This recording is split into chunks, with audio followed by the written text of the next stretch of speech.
welcome, ladies and gentlemen. We made it. We made it. Woo. Boys and girls and men and gentlemen, whoever. I was pushing hard to get here on time. I didn't think I was going to make it. Thought I was at least going to be 30 minutes late. I didn't have a thumbnail made. I didn't have the stream tags or title or anything done. Oh, and then like every time I open OBS, the webcam doesn't want to work. It just disappears. Even though it says it's on, it says it's working, it doesn't. It's not there. So I have to get that straightened out every time. I have to get the leaderboard sized correctly. Have to switch out the numbers to the truck numbers, and we made it.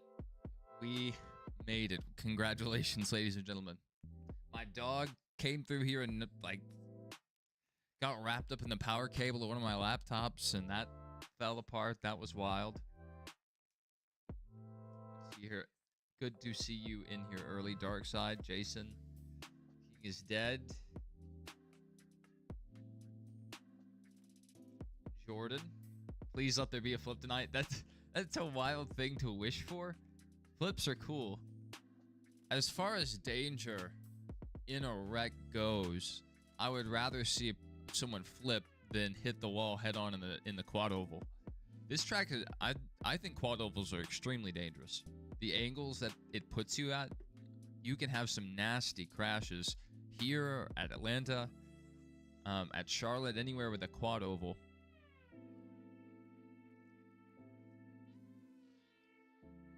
Yeah, a flip, like, usually, you know, they disperse some energy while the car is flipping, and it's not as bad as a hard impact. It looks, you know, it looks more impressive.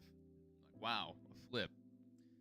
But it's much better than a driver just pile driving, you know, straight into the wall, 90 degrees at, you know, 170 miles an hour. So Carson Hocevar 77, this Ride the Dente scheme they're showing on TV. It's this, you know, it's the same scheme that he runs in the Cup Series, but it looks better on the truck.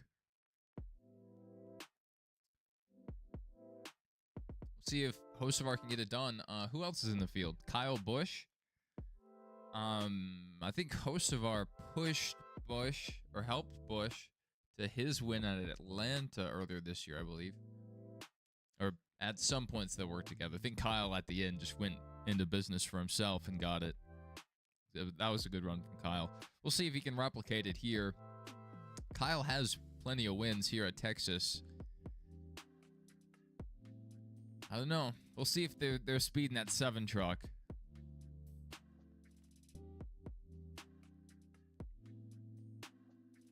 Frankie Muniz back here in the field. Lane Riggs starting 34th. Not great. Corey Roper in the field. Good to see a Roper here. I like seeing familiar names pop back up. And take a look. Like, I don't want to jinx this, but 17th starting position for a Ram isn't too bad. They've had a really rough start to the year. Good job, Kieran. Good job. I said your name, buddy, and if you understand anything out of this stream, just know NASCAR loves you. Jason said his new associate surprised him this morning. Brought him a 12-pack of Pina Colada Rockstar Energy. That's nice. That's really nice. I haven't had that one. I used to get, I think, Pina Colada Bang. I think they had one. I haven't had anything Pina Colada related that is as good as the old Sobe drinks. You know, the lizard juice? It looks like milk. That stuff was awesome.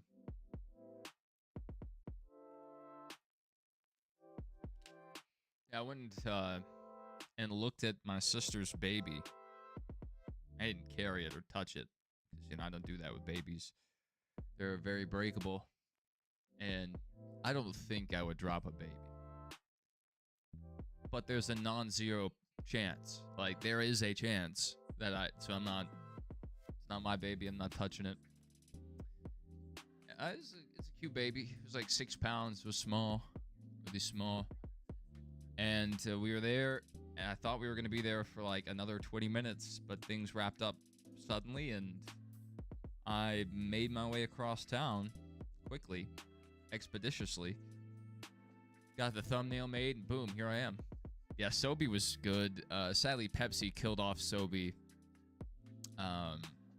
Either right before COVID or during COVID.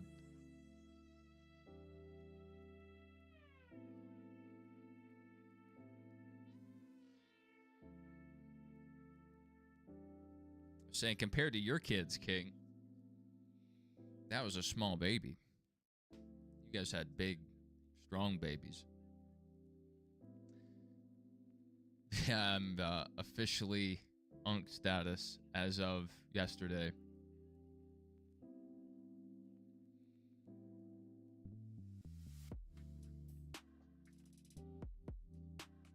I'm only like 20 years behind King over here.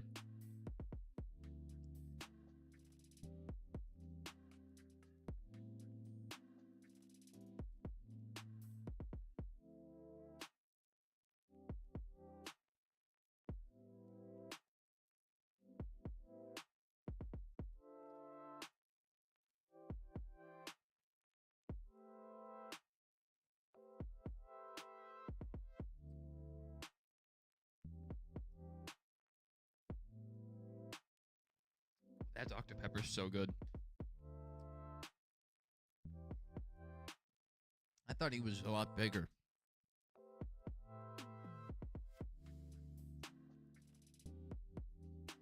Still almost a pound more than this baby I saw today. Do you remember how long that baby was?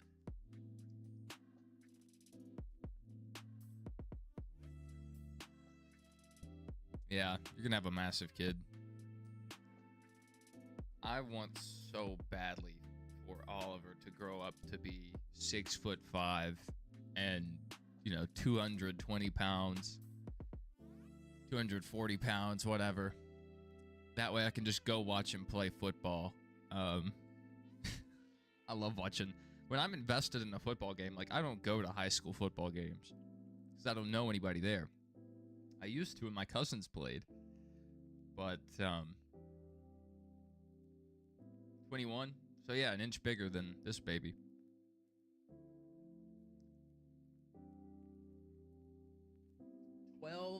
12 pounds, 10 ounces. Jason, is Mike bigger than you nowadays? Like, how big did Mike grow up to be? My goodness.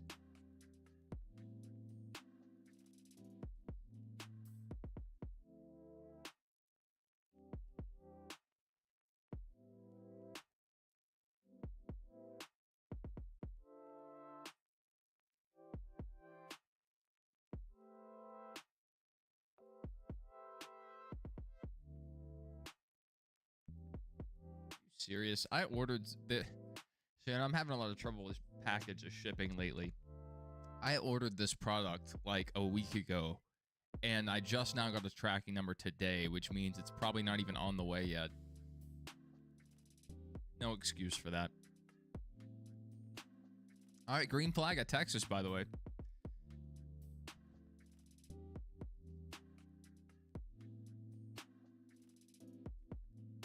Let me get out of my personal email.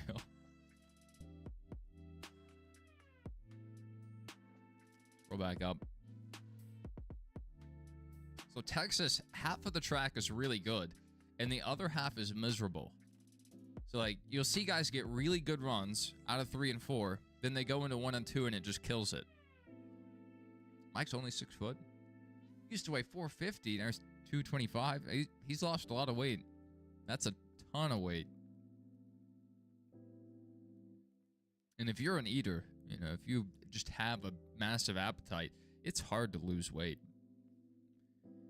And if you're trying to stay big, like muscular, it's a lot harder to lose weight because then you have to pretty much eliminate sugars and carbs, have a protein-heavy diet, and run a calorie deficit.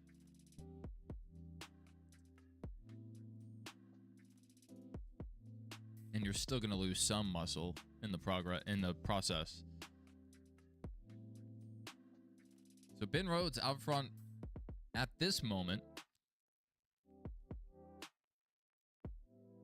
Jake Garcia behind him in second place. Gio Ruggiero third. Chandler Smith fourth. So as they run, Kyle Busch right now seventh. Hocevar was side by side with him a lap ago. That's funny, Jason. Took 11 days just to ship. They may have been out of stock. I hadn't had that kind of issue. But I know they sell out of products every now and then. And that may have been one of them. They may have like had a backlog or something. And then I think what they do is they go through a manufacturer in the United States that does the embroidery. So maybe that company got backed up. My stuff usually comes in pretty quick. I've had 2 different orders. Christian said, remember when Junior ran the high side at Texas and was a straight monster here? I wish the high side was a thing. It drives me insane. Look how wide turns 1 and 2 are. And there's about 15 feet of usable room. That drives me insane.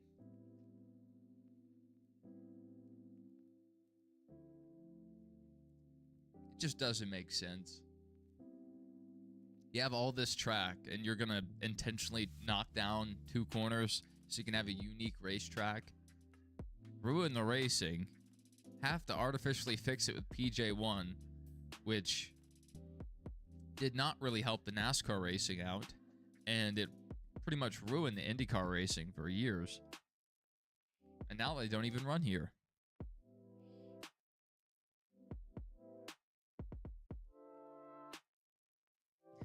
Amazon packages everywhere. He's not in an HMS truck. He is in a Spire truck. It's just sponsored by Hendrick Cars.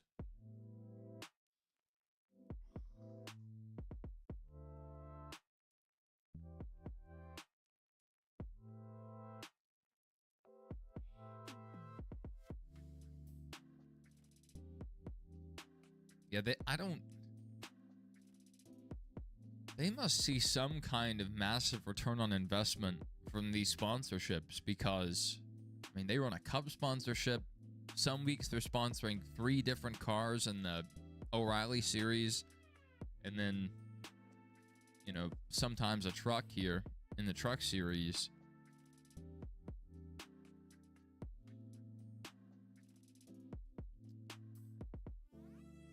Yeah, it's technically a separate entity than Hendrick Motorsports. Technically a separate entity, but it's the same owner. So,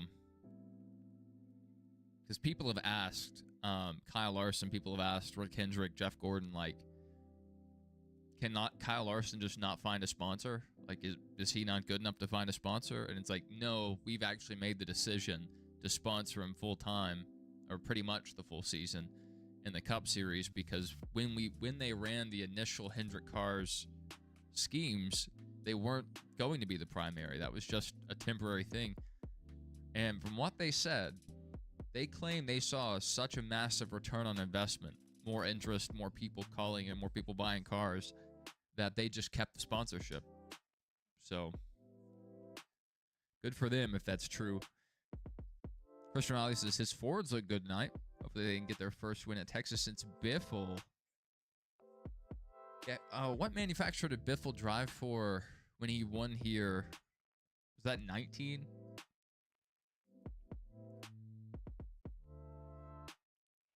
That was a fun race.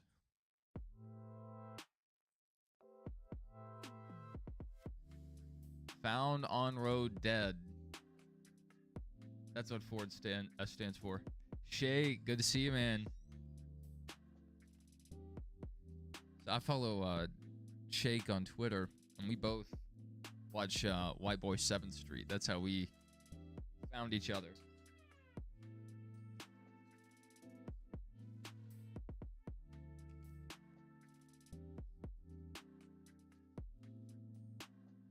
Thank you.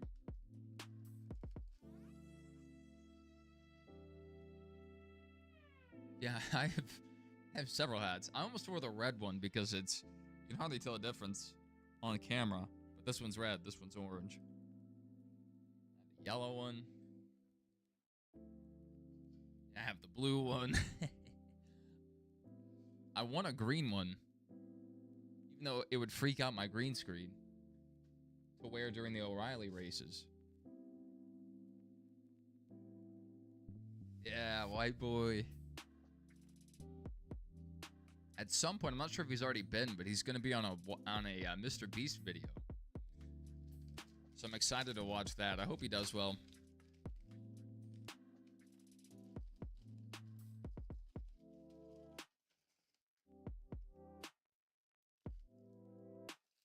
Got some fries.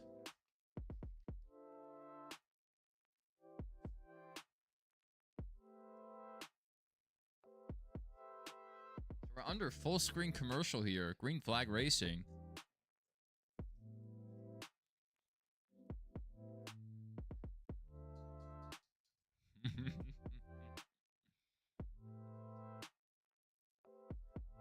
We'll see where they finish.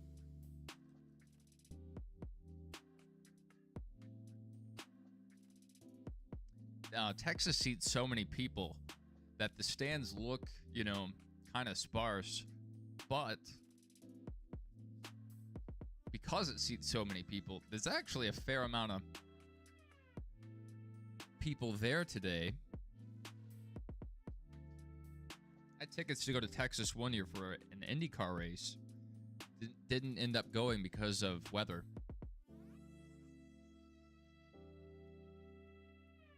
Kyle Busch into the wall. A hard hit.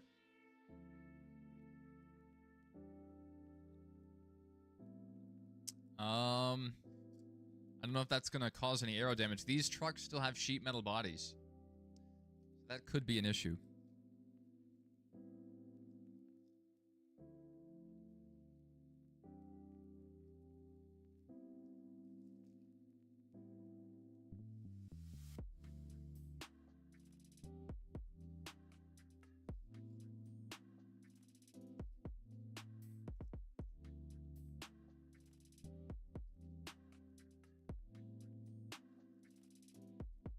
Good to see you, Doodlebug. Good to see you.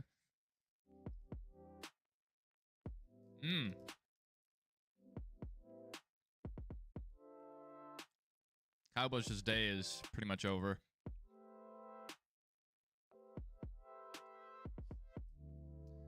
Yeah, he's going to get back out there, and maybe he can get all his laps back, but he's going to go lap down here.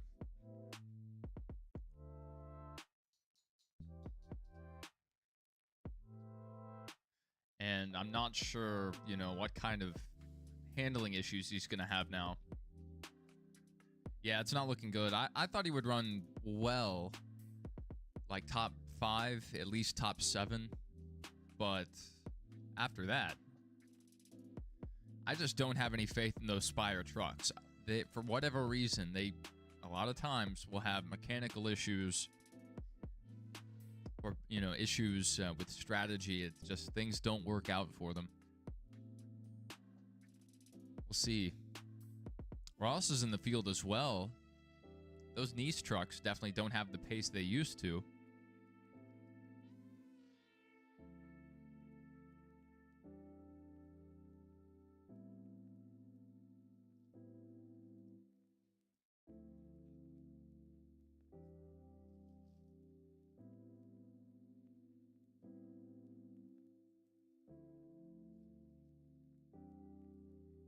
Look at Lane Riggs moving through the field.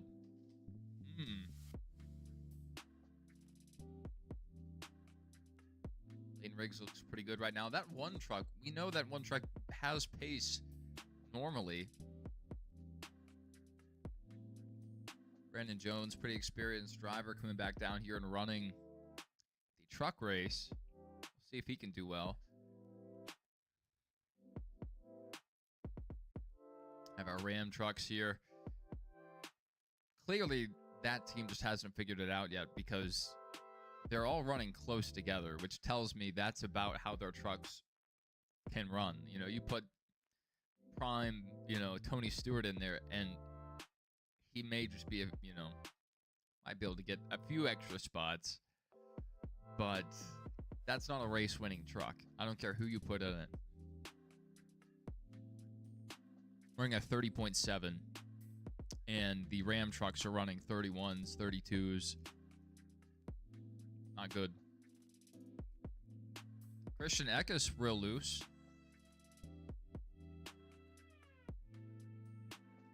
Kyle, they're down a lap. He will have fresh rubber. He's running a 30-second lap right now. Whoa, caution! Caution. That doesn't really benefit Kyle. So it looks like Josh Riumi's going to get his lap back here, potentially. Kyle needed that to run another, you know, bit, because he was running about 1 second to 2 seconds faster than these guys. So he could have potentially worked his way up. The hard part for Kyle Busch is guys were going to keep going a lap down. Probably at least up here to 26. They were going to get laps. So Kyle not only would have to catch up to Josh, he would have had to catch up to, you know, so unless the field comes down for pit stops, Kyle is in trouble here.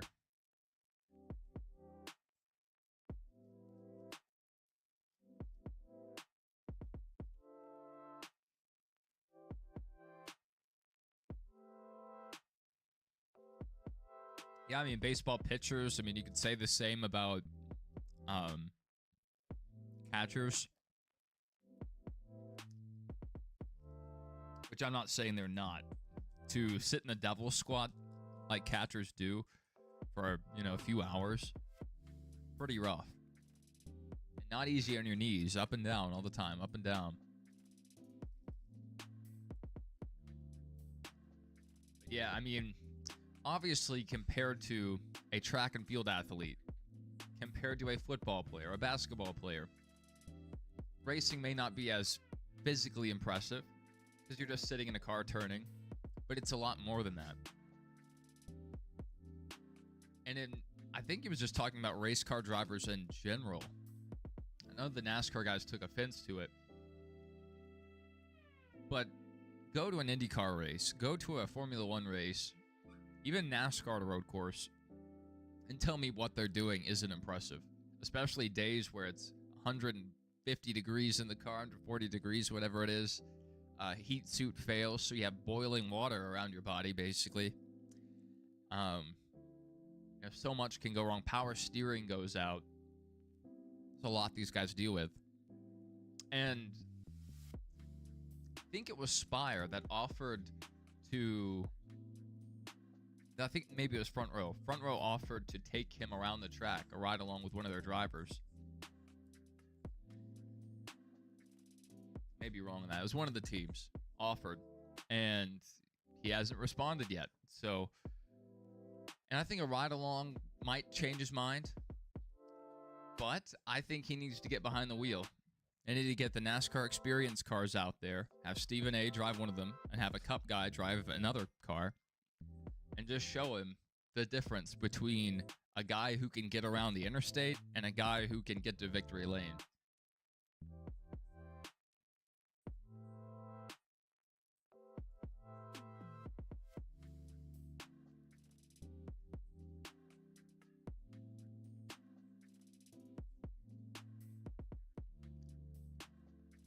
Yeah, Texas is tough. So... back when you could run a higher groove, it wasn't as bad exiting turn 2, but now it's rough because you're usually towards the bottom of the track and transitioning from the banking to the flat part of the track, it's unloading. And if you're tight, or even if, you know, you just happen to be loose at the wrong part of the track, when the car unloads, the rear end can come around real easily.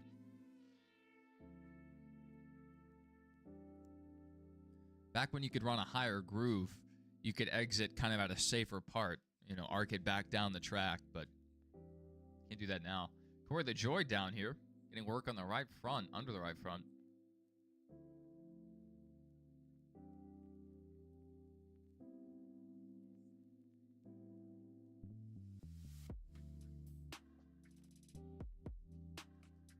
Issues in the right front.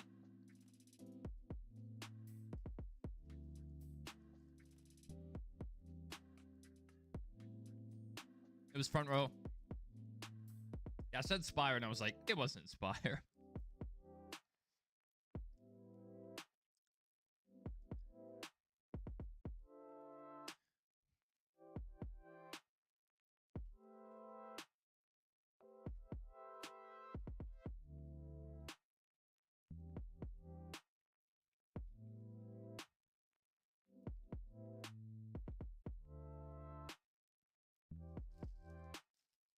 Give me a second. I'm going to eat all of these.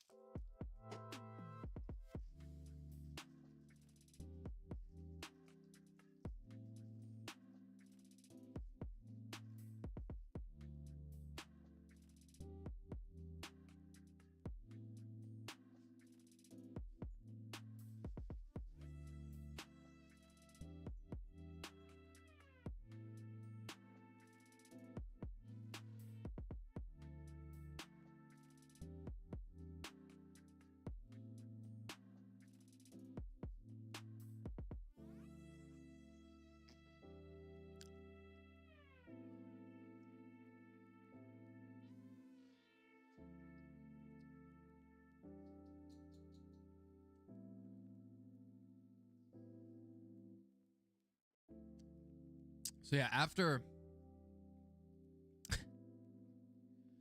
Kyle Busch came back off of pit road, he ran a 30-second lap. Pretty much 30 flat. Oh yeah, Tony, 25th.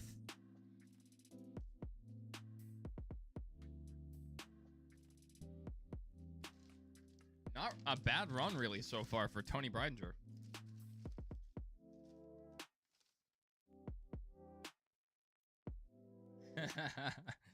Yes, moving chicanes.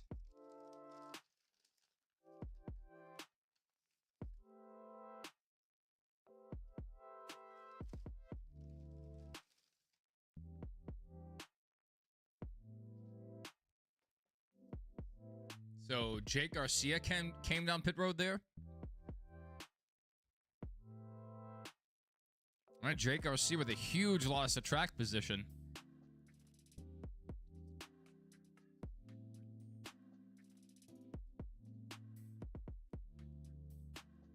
All right, looks like we're going to restart. Ben Rhodes on the inside, Chandler Smith on the outside.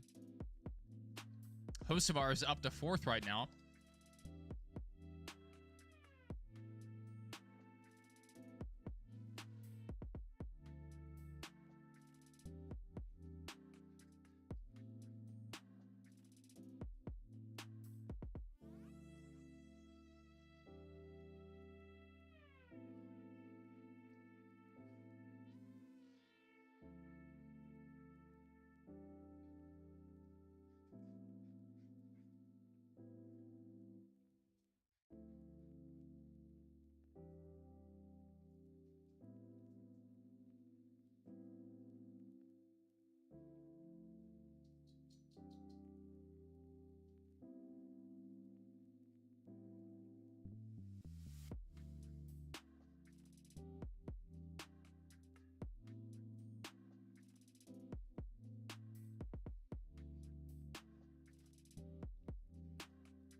So Hocevar got behind Chandler Smith, maybe got him loose a little there, but took it 3 wide in turn 1. That was a wild move, really loose underneath. Is that Caden Honeycutt? That's 0-0. Okay. Looks like he's going to clear here. Carson Hocevar to 2nd.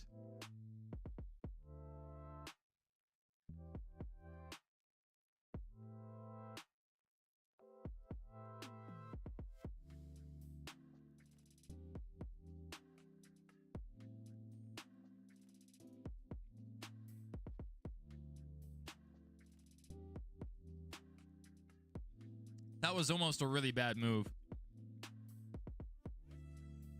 That was what he tried to do to, I think, Christopher Bell earlier this year, and it didn't go well. And he ended up wrecking him.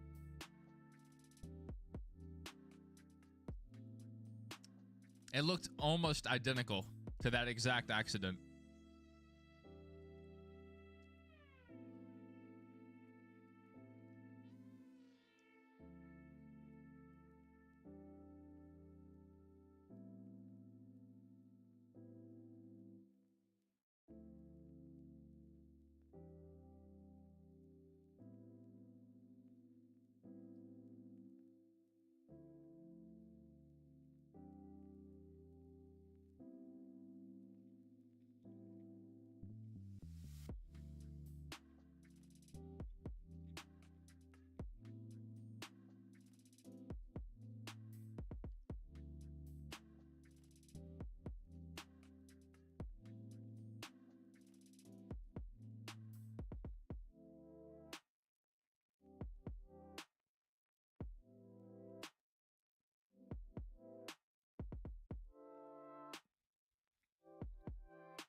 Lane Riggs and Ty Majeski running side by side, up 12 and 11 positions respectively.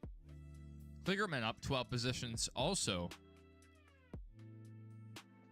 And then where is Jake Garcia? He's moving up a little bit.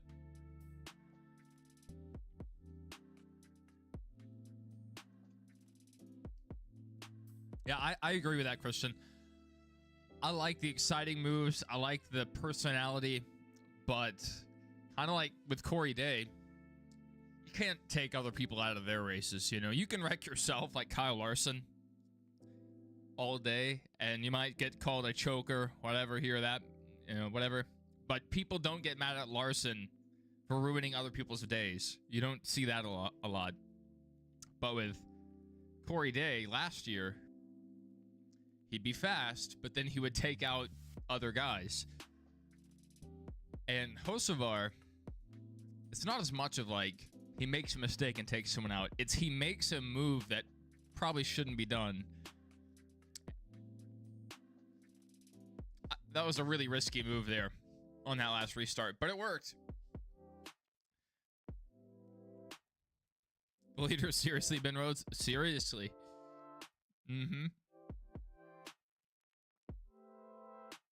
I would be a little worried if I was Ben Rhodes. His teammate was apparently courting his right front. Sometimes, you know, teammates will run similar setups, especially if they think that's what gives them the advantage. And if we get a right front to go at this track, it's going to be a hard hit.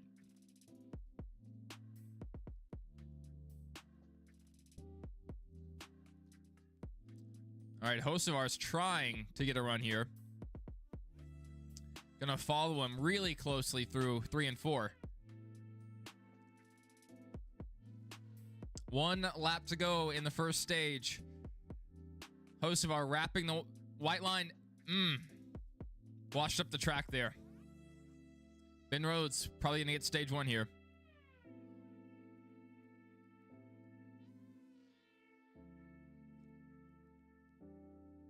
Yeah, I mean, Jake had really good speed in that first run, but he had an issue with the right front. All right, Ben Rhodes taking stage 1. That's what we just saw. That run to the end of stage 1 shows exactly why I hate this track. I want to dig it up and shoot it into the sun. I hate this track. 3 and 4. You can actually go a few lanes up the track, and you can make a good run, even though it's still bottom dominant. You can still make a decent run. You see a lot of guys get runs down the front stretch through the quad oval. Then they get to one, and there's about 15 feet you can use. So if a guy's running the bottom line, it's pretty much impossible to make a pass unless you get to his door and just follow him down the track and pinch him along the white line.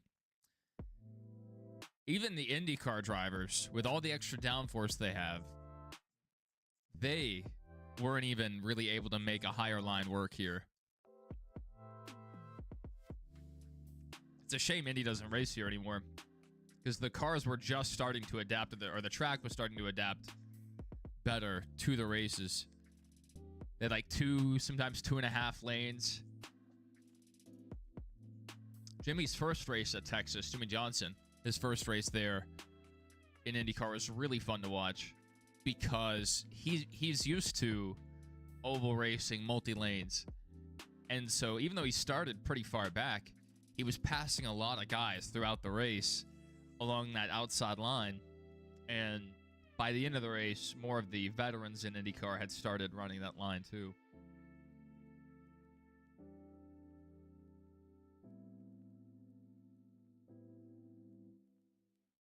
I'm going to order my buddy some beef jerky. It is his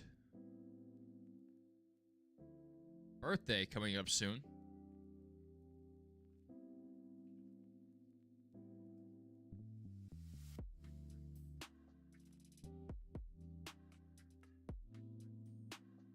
Sent MVP? I don't even know what that is. I don't know if you guys could hear that, but it just played a sound in my ears. I think that might be a gift. I think that was primarily for vertical streams, but just this last week, they added it to horizontal streams. That's the first time I've ever seen that.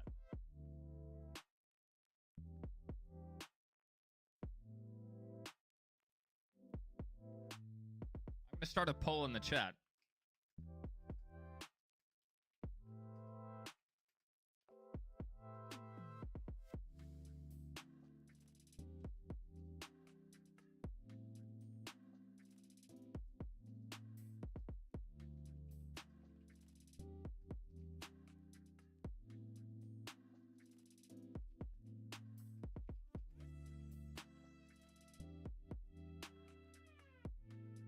All right, I changed up the poll a bit.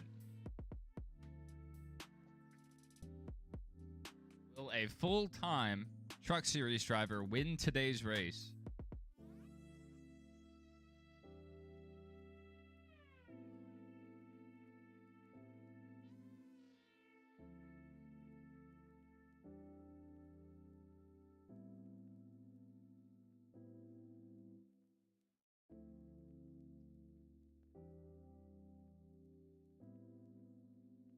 That's interesting. It played the sound on my end.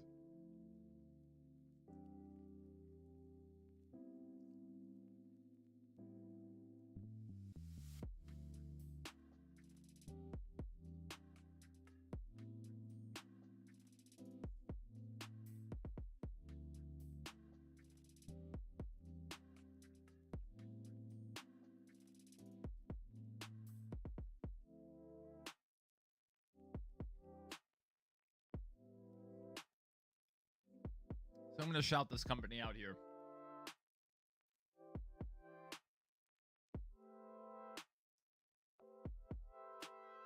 If you guys want some good beef jerky,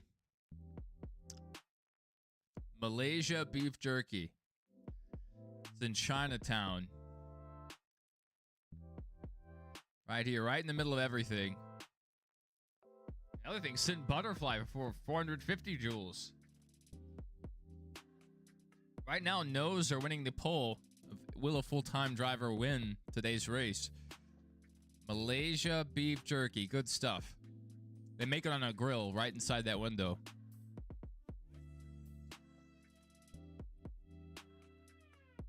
There it is. There's the grill. You can see all their meat just sitting there. It's good stuff. MalaysiaBeefJerky.com. Not at all sponsored by them, but man, I do like it. I get their spicy beef jerky.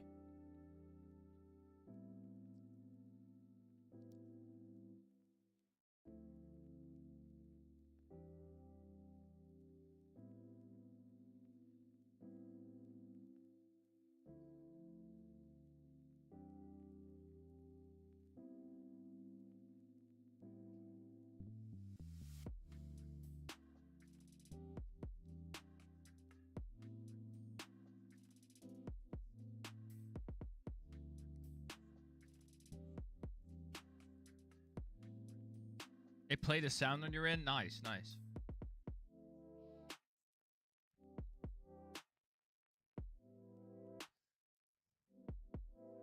I wonder if that's something I have control over. If that's just a YouTube side thing.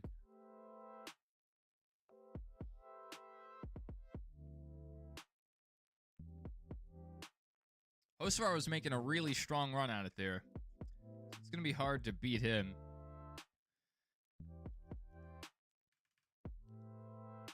But the leader has such an advantage at this track.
All right.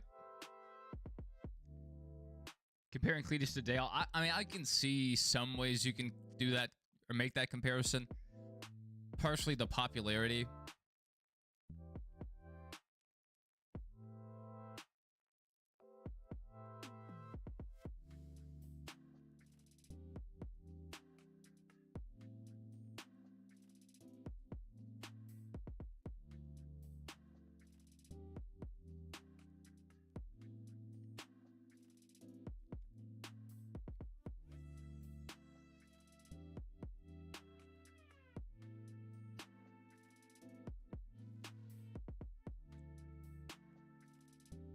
I thought Kyle Busch was in the free pass position, but he's still showing a lap down. Interesting.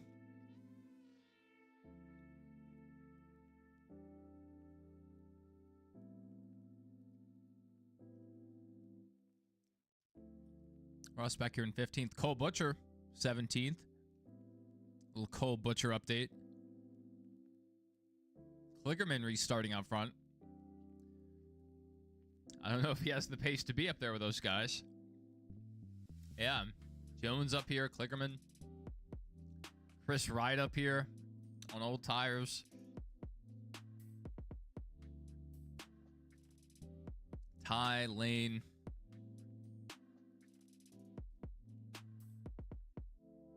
And then Ben. This will be interesting. I think we'll see a lot of passing here at the very start. They said on the broadcast Kyle Busch was in the free pass position. Before that last caution, Michael Waltrip, I don't know if he was right. I thought he was.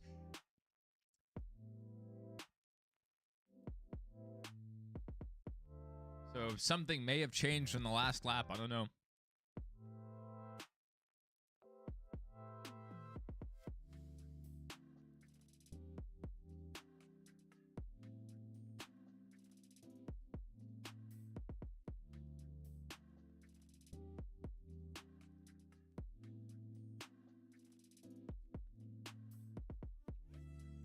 Hocevar just passed like 6 guys in one corner.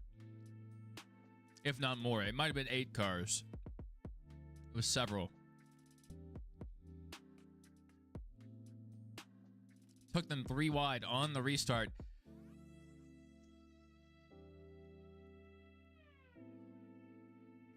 Man. He's making that outside groove work. Not high side, but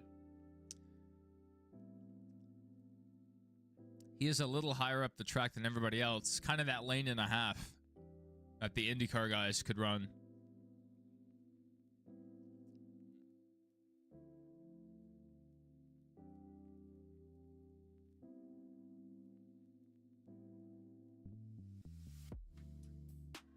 Lane seems pretty fast. He's keeping pace pretty well with Hocevar, losing a little bit of time. Not that much. Hocevar already in second place. Up 10 spots.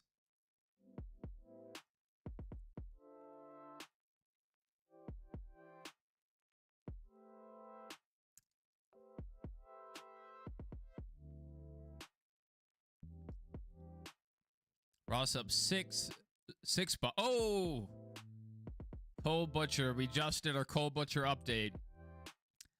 And Cole Butcher's day probably over. That rear end pretty crunched. Kyle Busch back on the lead lap.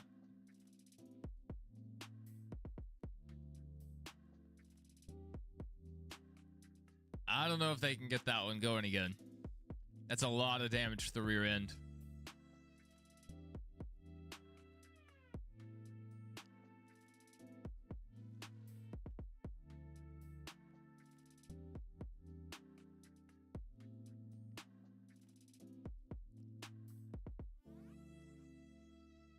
Yeah, it's not. I agree, Christian. I agree. It's not a bad strategy for Brandon Jones to gain the track position, because I think the truck is good enough to run up there, and I think Brandon Jones is good enough to run up there. So, like, sure, he's on older tires, but if they can just maintain and really stay top 10, overall, it'll be a net gain. I think you're exactly right, Christian. Even if this restart doesn't go well for him.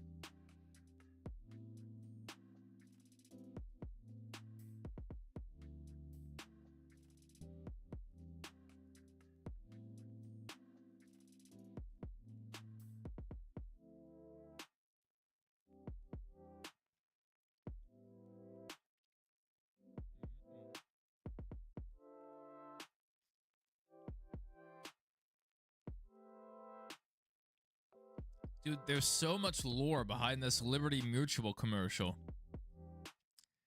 They're just building the world. First, it was just the guy and the emu. And now they both have kids. And the kid's growing up to be a rebel. He hates insurance, hates the emu. We're building a cinematic universe here.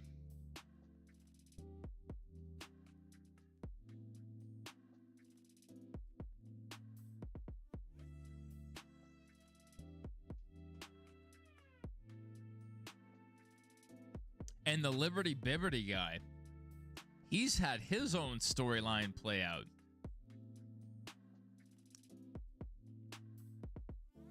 So there's a lot going on in NASCAR. You know, obviously you have the prescription drug commercials. You have beer commercials. And you have insurance commercials. Let's look at the 3 horsemen of NASCAR commercials. Insurance ones are usually pretty good, though, because they have to come up with something unique to sell you on it. Because if they just had a commercial that was like, we have insurance for your health or your car, take it if you want it, like that wouldn't really draw any interest.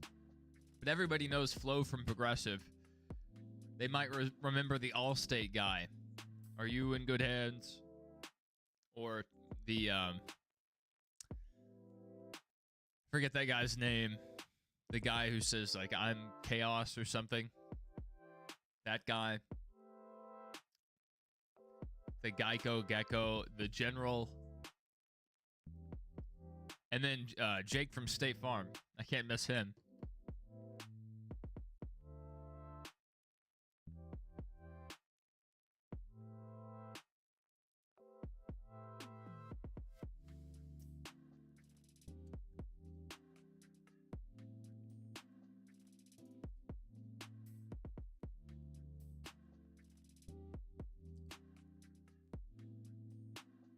Let's see if the Fords can do it again. They don't have the strongest mile-and-a-half package. But if there's any race where Joey can aeroblock his way to a win, this would be it. Raleigh has 32 Chevrolets, 6 Toyotas this weekend. Yeah. Rest in peace, Ford.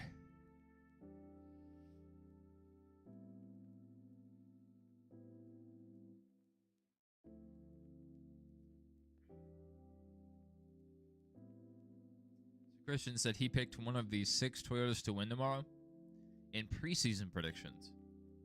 Well, so far, that looks like a really good prediction. They've had a great start to the year.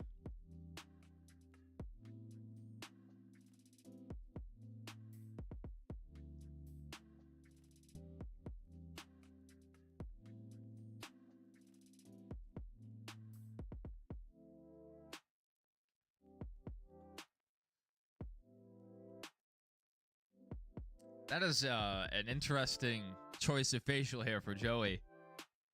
He said, I got a chin strap.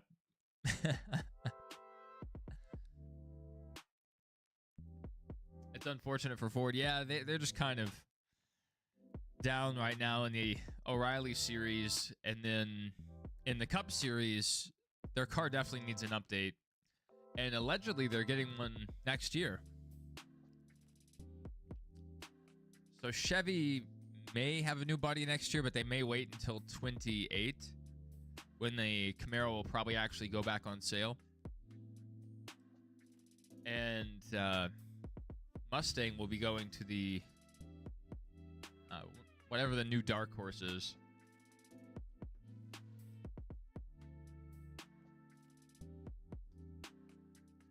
Taylor Gray tomorrow.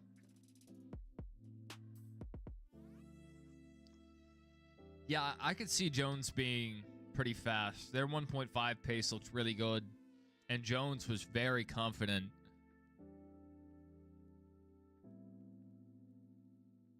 So we'll see what they can do.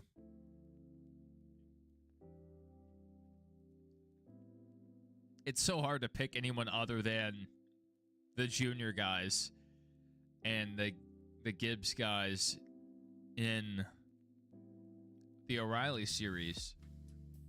It's week in and week out. They make up most of the top 10 usually.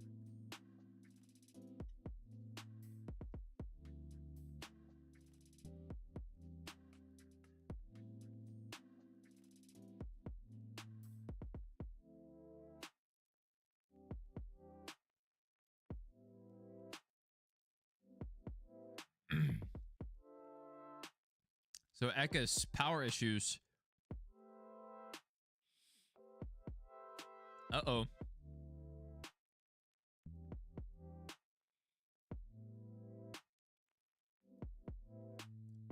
All right, let's see how many guys Kyle Busch can pass here. If Kyle took the outside, I fully expect him to take it 3 wide. He did. Kyle Busch on the outside.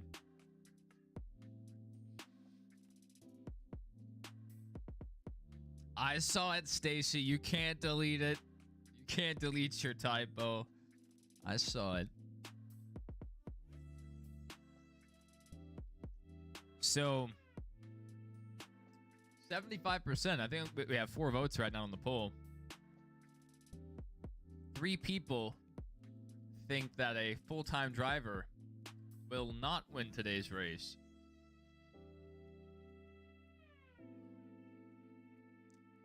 Not as good of a restart there for Hocevar.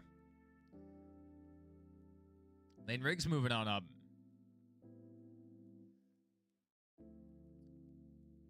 Hocevar going to lose another spot here to Ben Rhodes, potentially. All right, Hocevar really driving down the track strong there. Lane Riggs to the lead.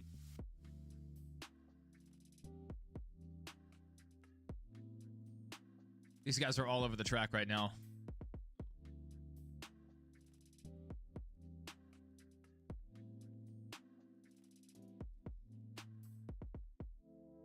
All right, Hocevar back to second place.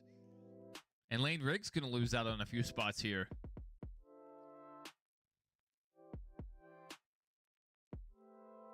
All right, Hocevar around the outside groove in 1 and 2. Side by side, coming through 3 and 4.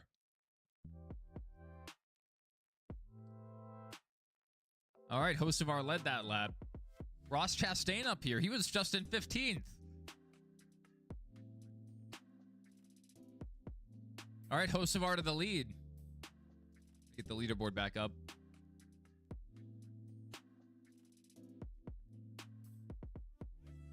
Waltrip said Riggs hit the outside wall. Where is Kyle? Wait for this to update.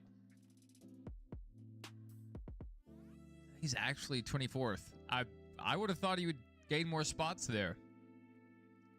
Not yet. Yeah, a little tank slap there for Lane Riggs.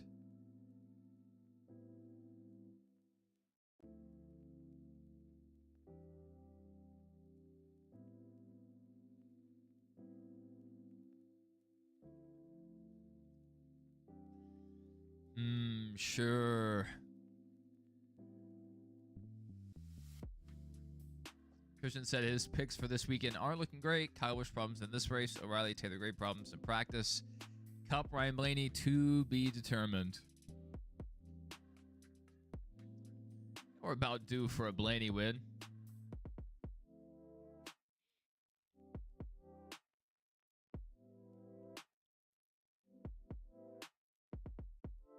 Doesn't look like it hurt him too much for now. He made a really strong run there. Looked like he was going to pull away, but wasn't able to keep up the momentum. And Brandon Jones went back by, and then Kyle Busch got clear. Not Kyle Busch. Hocevar got clear. And Riggs just fell back a bit. And Hocevar shot out of a cannon. I don't know where he came from. He's running back here in 15th. Suddenly up here, battling in this lead group.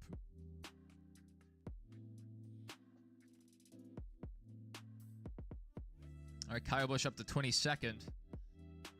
Running a 30.9 compared to a 31.1.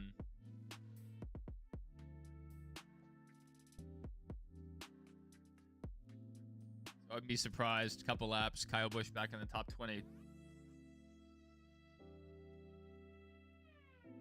At Texas, you really have to time your runs at the correct moment because of how restrictive 1 and 2 can be.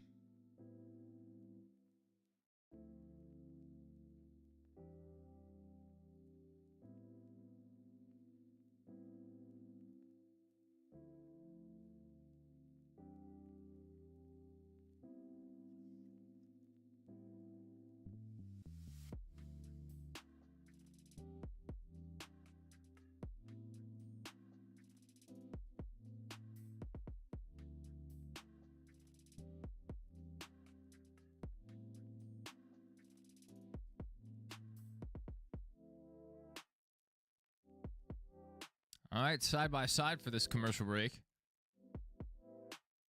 Kyle Busch now back in the top 20. Might get Perez de Lara here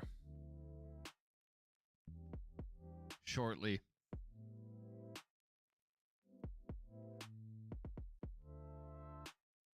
All right, Kyle Busch did knock him off. So Kyle Busch up to 19th. We're going to continue to follow his run through the field.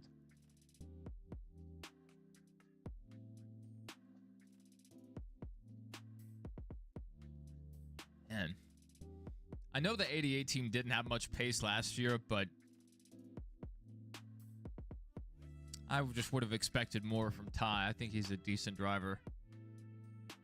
Brent Enfinger top 10 so far. Might be a turnaround for him. Maybe. There's a lot of race to go.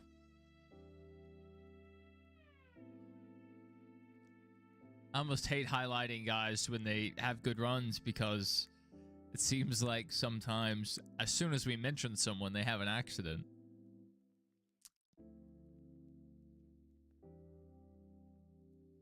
All right, Lane Riggs finally making a run to get by Ben Rhodes here. Lane Riggs actually ran the fastest lap that last time by. Look at that, 30.4 compared to a 30.2. Lane Riggs moving on up. Chandler Smith has more pace than where he is. 30.4 right now. It's about our leader's lap time. So Chandler might be able to move up a bit.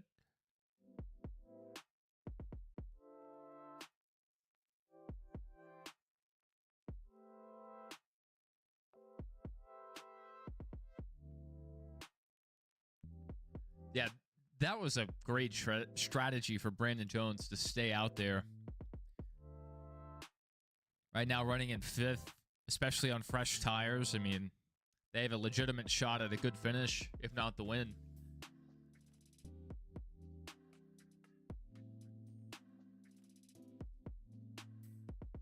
I wish up to 18th now, getting by Justin Haley.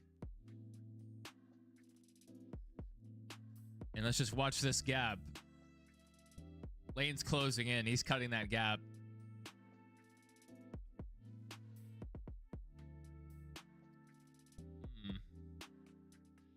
Hocevar might have adapted to it there a bit.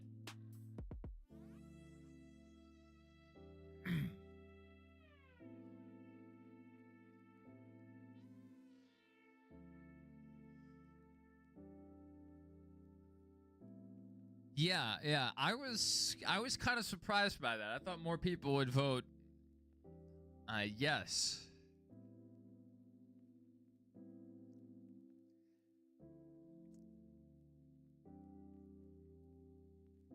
I need to run that poll on Sunday. What manufacturer people think will win?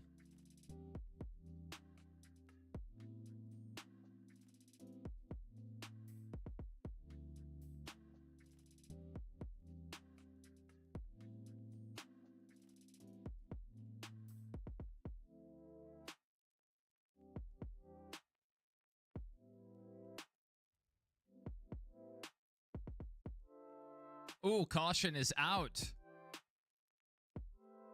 Chris Wright. He's had a decent year, like not in terms of results, but in terms of not being a bonehead.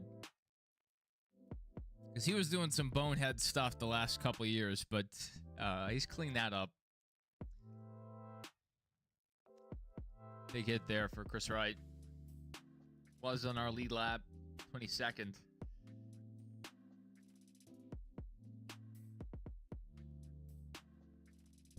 This will group them back up. Kyle was picking them off one after another there. I'm not sure if that benefits him or hurts him more.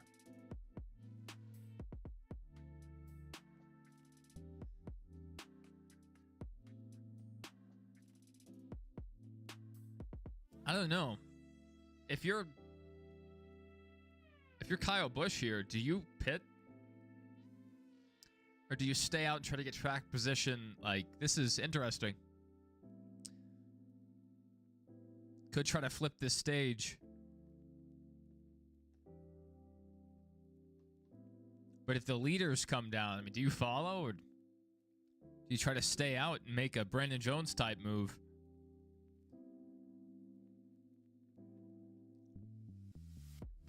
Like, do we think Kyle Busch would lose 12 positions if he stayed out? Because even falling back as far as 12th, that would be a net gain over where he runs now in 18th. All right. Hocevar and Riggs both coming down.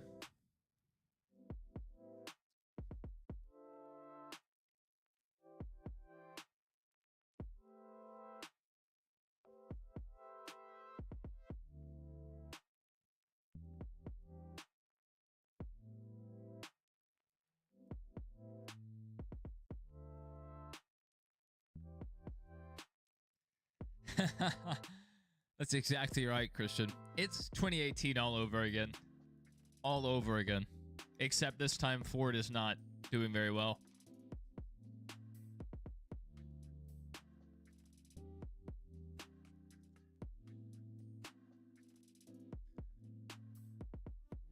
Lane Riggs stuck on pit road. Is he on fire?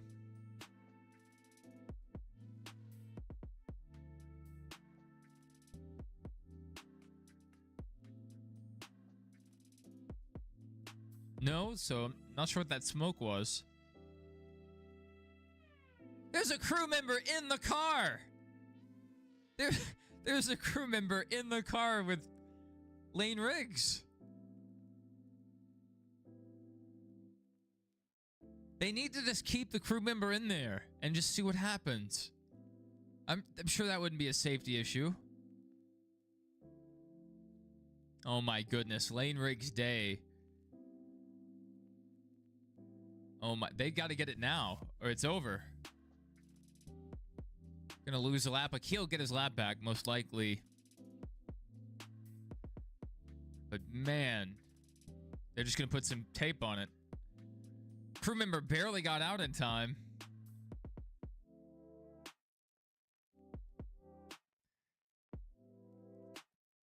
Lane Riggs started pulling out before the crew member was clear of the window. That was a circus.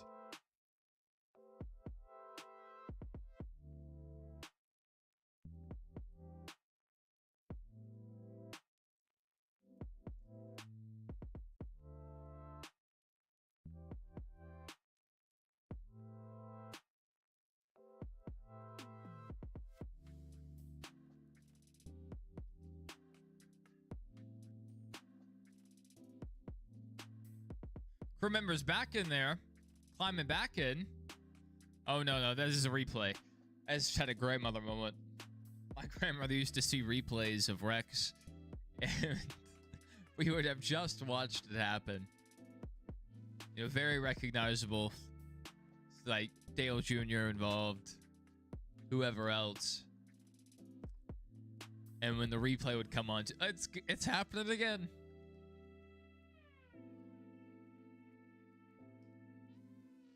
I thought he had already somehow made it around the track for more repairs. I was like, my goodness. He just hauled around the track.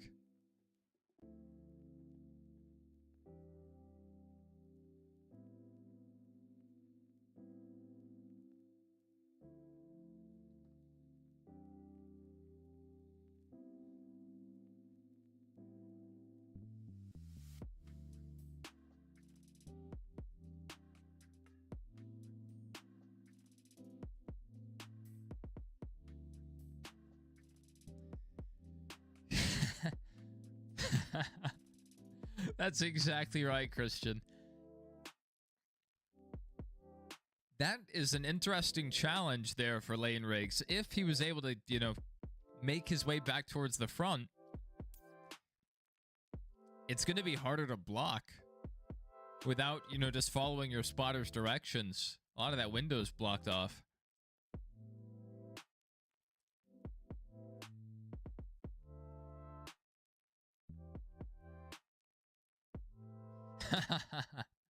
Just get rid of it. He needs to keep it, hold it in his hand, and then he can angle it wherever he wants it or needs it.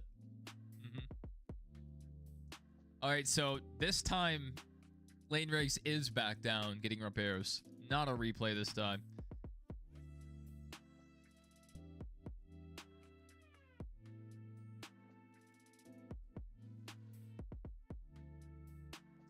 All right, so they couldn't run with the bear bond there.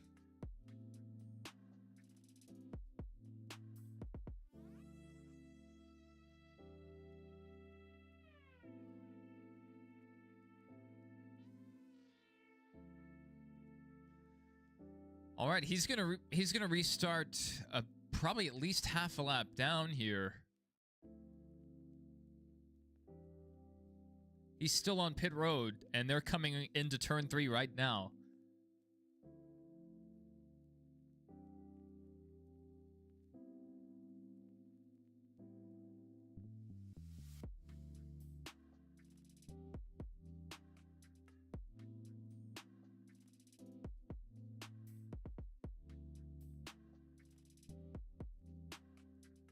So we're gonna have a short run here. Green, white, checkered. Green, white, green, and checkered. So green flag here, 2 laps to go. 4 wide there for second place. Hosts are way up the track. He's gonna try to clear himself here in front of Honeycutt. Woo!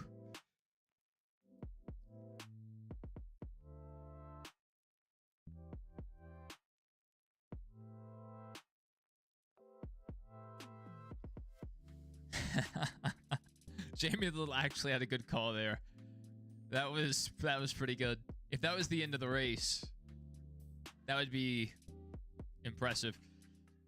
Just talking about Minnie Tyrell, she's like, he got out of the hornet's nest, but now he's dealing with the hurricane. That's pretty good.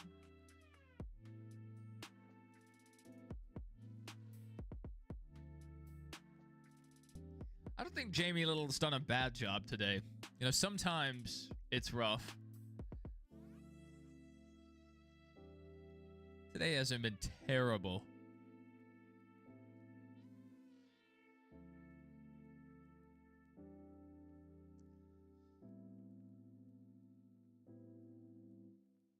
All right, Carson Hocevar getting it done here in stage 2.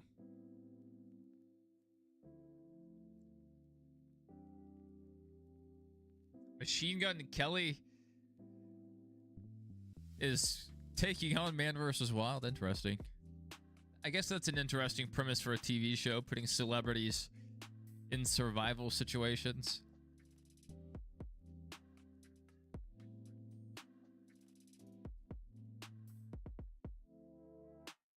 So I have a little replay here of what happened to Cole Butcher.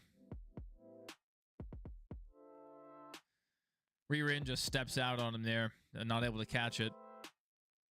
Oh, he maybe could have caught that. Was that Jake Garcia right next to him? Looks like it. I mean, he was chasing it up the track, so the rear end steps out, probably turns the wheel a bit to the right, and he just walks it up the track and getting into Jake Garcia, not door to door there, really, not yet. Just sends him around. Some pretty big damage to the rear end, so not able to get back going like Kyle Busch did.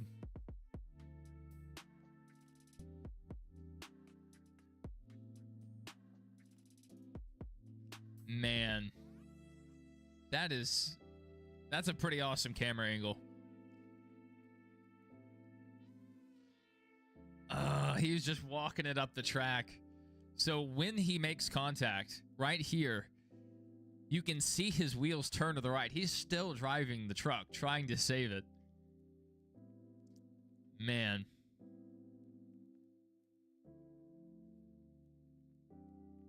Got close.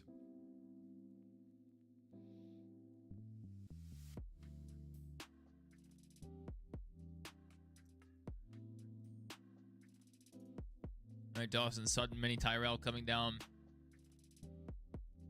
Ross also coming in.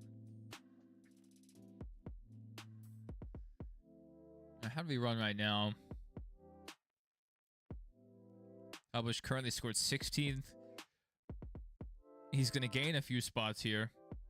So Bush might restart 13th, maybe. Stage 1 and 2 felt so long.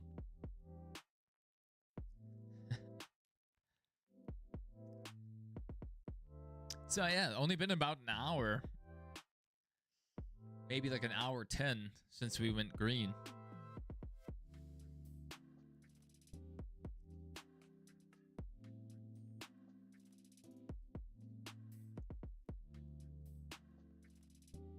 NASCAR 25 forever. Good to see you again. They say they want Rowdy to win. I would like to see that, but he has a long way to go. And I don't know if he quite had the pace our leaders did. Yeah, so look at this jump scare right there. Tony Breidinger, top 20. With Lane Riggs right behind her, I'm not sure how long that's going to last. Christian Eckes with a lot of trouble today. And Frankie just holding on to it. A lot of times he'll run back here, back in the pack. But throughout the race, more guys drop out. More guys have issues. And Frankie just keeps going. And so sometimes he ends up with, a top 25. And it's not on pace. It's just on consistency. Jake Garcia also moving back up. Brandon Jones, would be shocked to see him move up as well. So Kyle has some fast trucks behind him. Now maybe he can work together with those trucks, or maybe they can follow him through. Ben back here as well. Yeah, the further forward you go, the more stout the field gets. I don't really have a favorite. I just have a lot of guys I like. And then a couple guys I don't like as much. It was Gordon, and then he retired. And I was like, okay, maybe I'll be a Carl Edwards guy. But he retired, and he was driving a Toyota, so I wasn't sold on that. But I root for the Hendrick guys. Kyle Busch. I like RFK. I like Blaney. So like half the field, pretty much.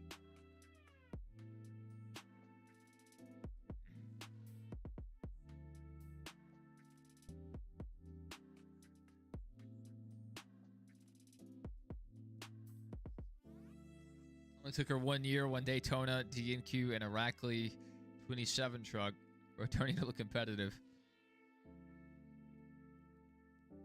We'll see how she finishes the race. Oh, who I think's best is in, like, skill? Or who I like best? I like Bowman quite a bit. He's like...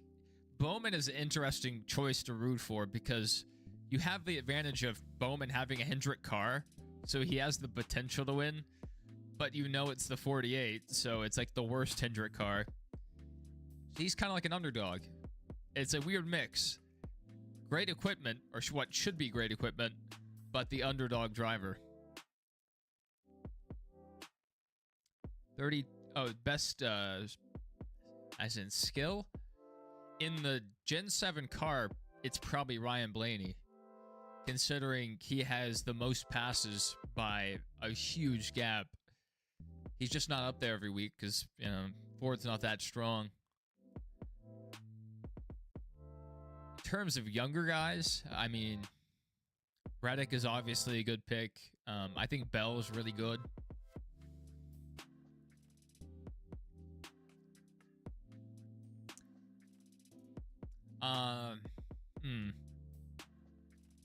Byron is pretty good too. And still in the front end of his career.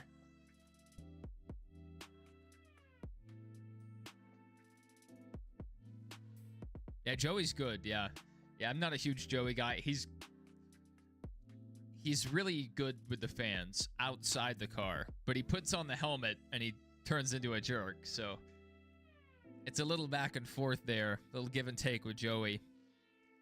But from everyone that I've talked to that's met him in person, that's seen him around the track at autograph sessions, Joey seems like a great guy.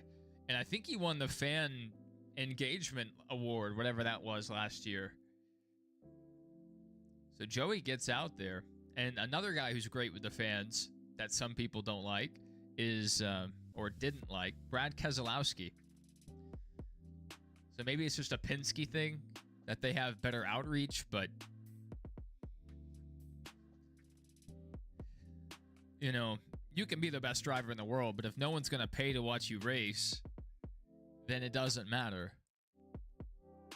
So I have a lot of respect for the drivers that take their time with the fans.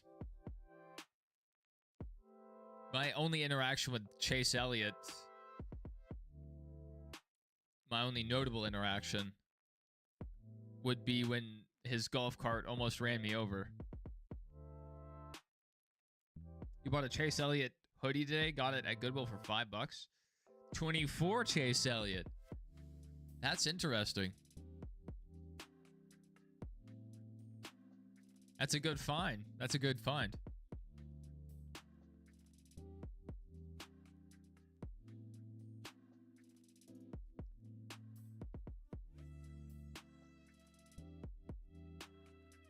All right. Kyle on the outside. Yeah, Kyle's restarting on the outside, so he might be able to make a move. Behind him's or next to him's Haley, right? Yeah. Brandon Jones behind him. Decent enough truck. Jake Garcia's pretty good.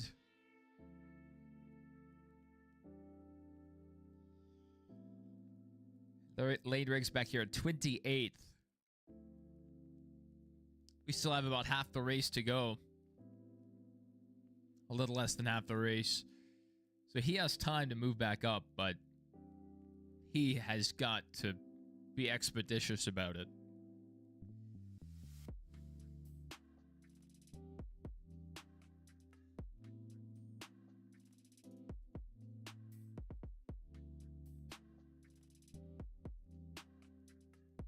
Maybe.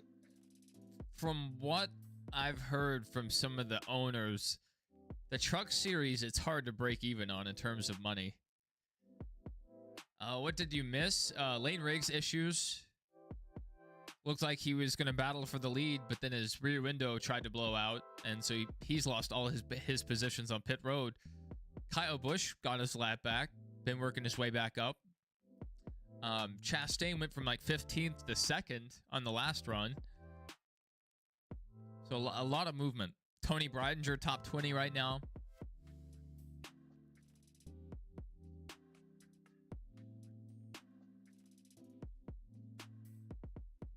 I also love the Goodyear blimp. I tweet at them occasionally. I want to get inside that blimp so bad. Goodyear, please. So Tyler Ankrum up here for the first time tonight.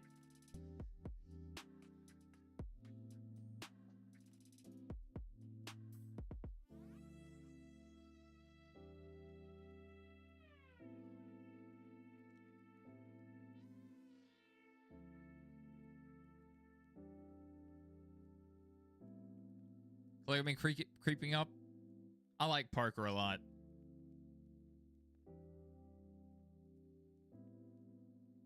Yeah, I definitely had to fix the window. Unfortunate. I hate to see a potential race winner have their day derailed by a mechanical issue or a part issue. That sucks.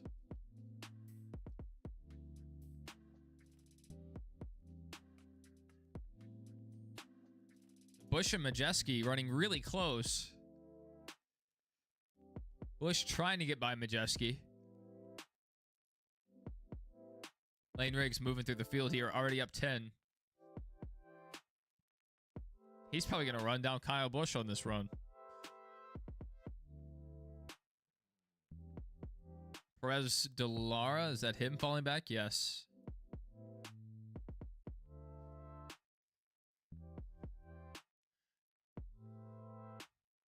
Three wide for second. Ankrum going to back out of it. Chandler Smith's going to take advantage of that. So move Gio back to fifth temporarily. He may reclaim fourth. He will here. Chandler Smith tried to make a move there.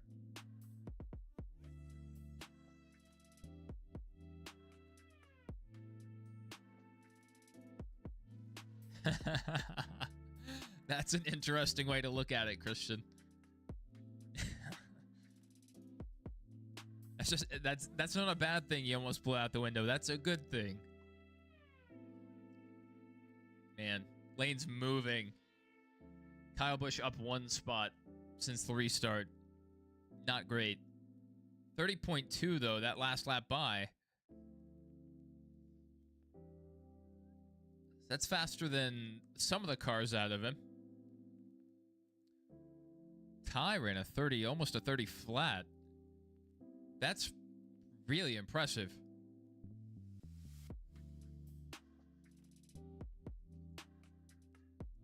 Lane Riggs 15th. And now 14th.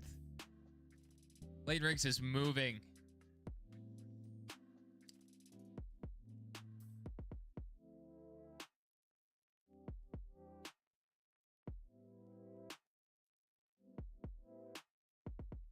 Going to commercial, they played a Cars song there.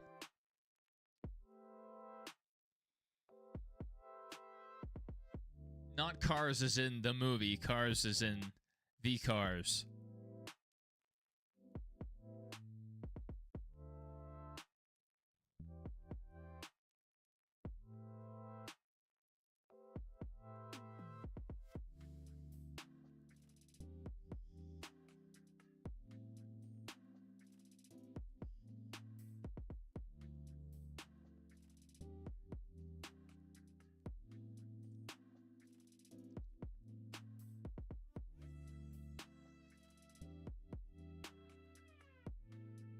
Still a 10th between these two.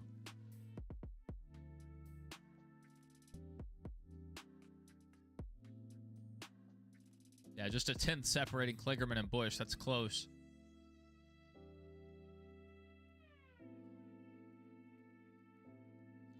Lane Riggs has a bit of a gap here to Jones. Running at 31. I don't know what happened that lap before. Finally got by him. So Lane Riggs to 14th. Only a 10th back from Perez Delara. We'll see if he can get there. And then there's a much bigger gap between Riggs and Kyle Busch. So that'll be interesting to see with clean track how much ground he can make up.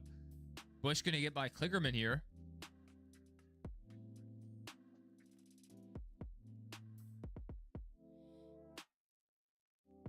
And Riggs to 12th. Riggs already got by Parker. Oh my goodness, Lane Riggs is flying.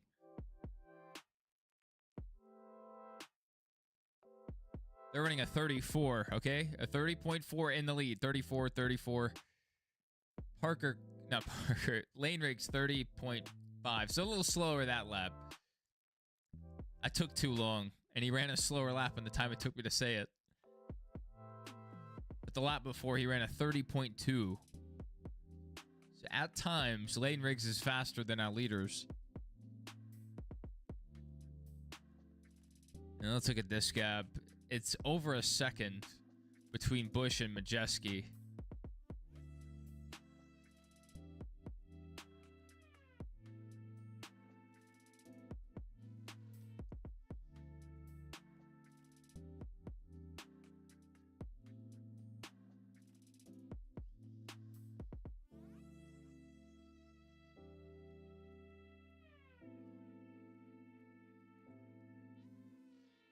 All right, Lane Riggs trying to make the pass here on Busch.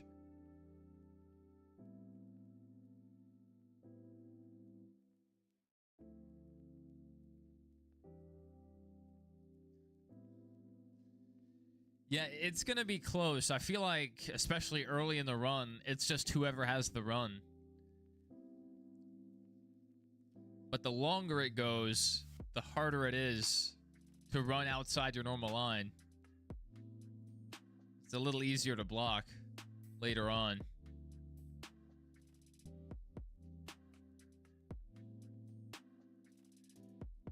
Gio gonna wash up the track there. Caden Honeycutt trying to make the move to the inside.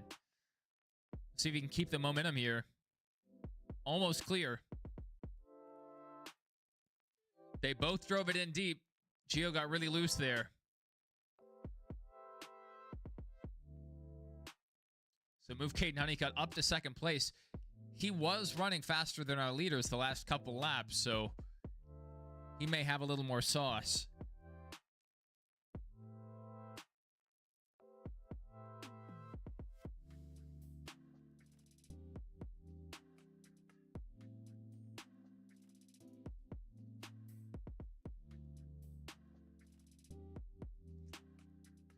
That's crazy.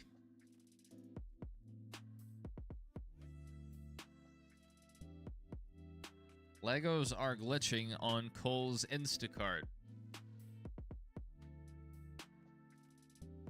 You could make a ton of money that way. If you resold the Lego sets. Imagine if we were at Kentucky right now instead of Texas. The race we could... Kentucky's kind of like if Texas 1 and 2 was also 3 and 4. Texas, let's not misremember, Texas was not a great racetrack.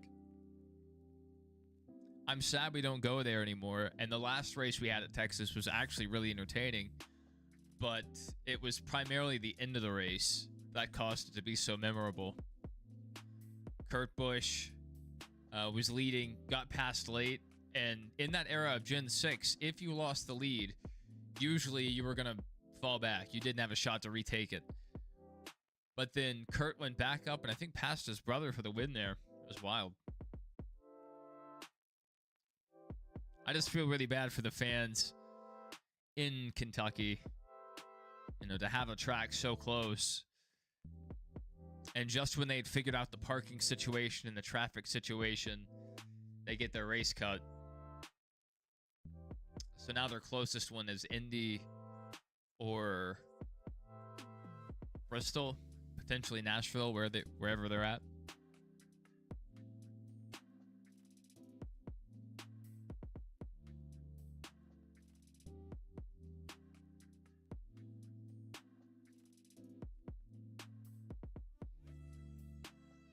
So Lane Riggs back in the top 10.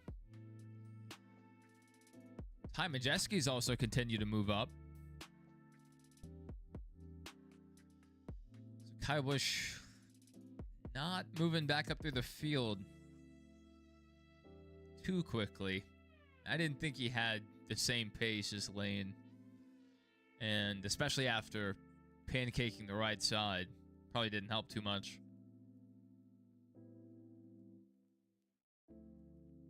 But a late restart, some fresh tires, who knows?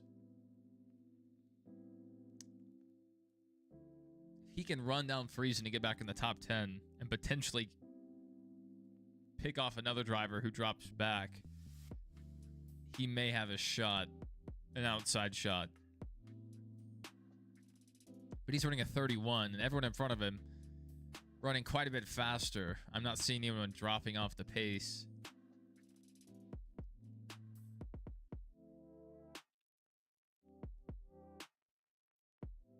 Kyle needs to watch behind him. 30.8, running a bit faster, 30.8, Ben Rhodes. Kligerman's time within a 10th.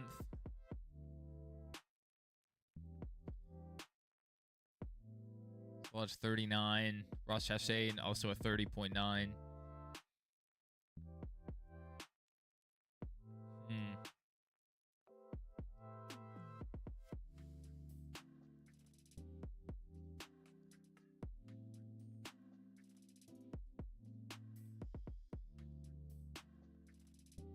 I would imagine going to the doctor in the morning would not be good, because you could potentially be tired now. That's what I would be most worried about.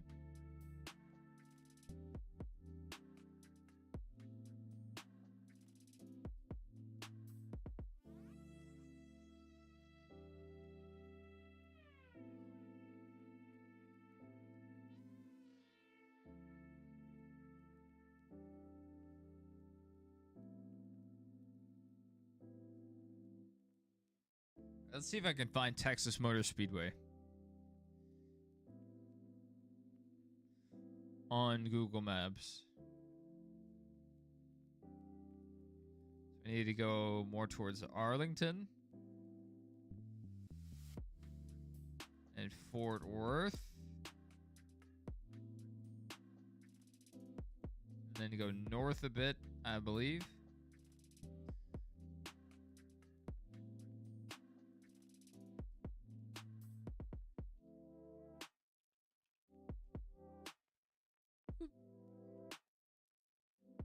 Oh yeah, I'm close. I'm close.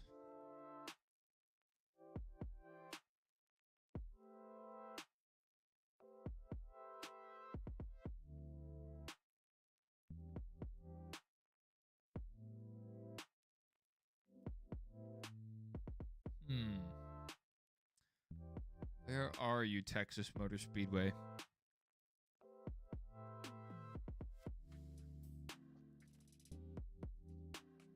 There it is.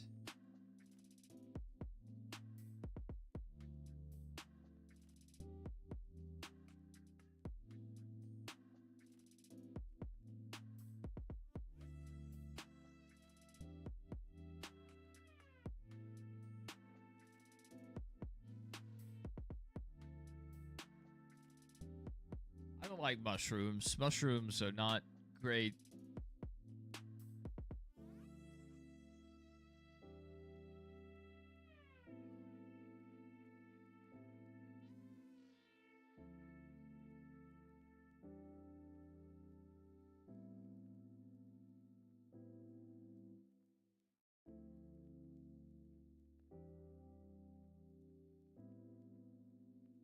So Lane already back up to 4th. He's made a really strong run towards the front. But he's definitely going to need like a really good final run if we have a green flag run or a caution to group up the field. Hostamar just went 3 wide through 3 and 4.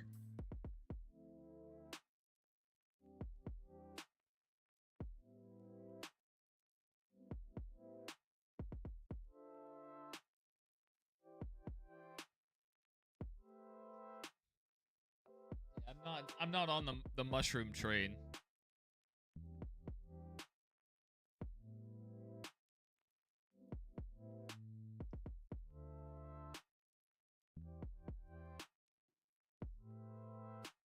We're gonna run a new poll.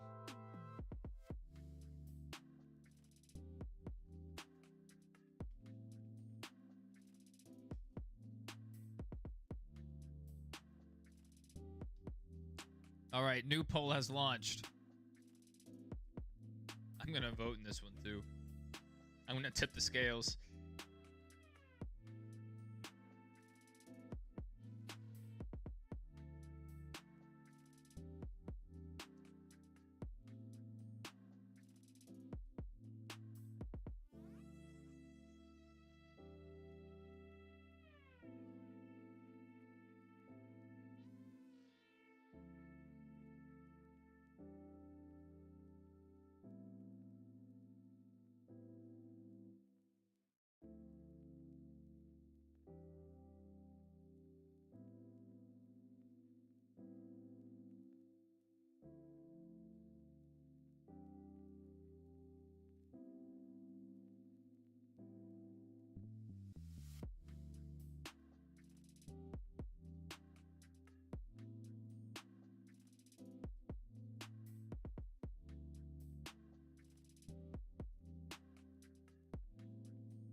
Yeah.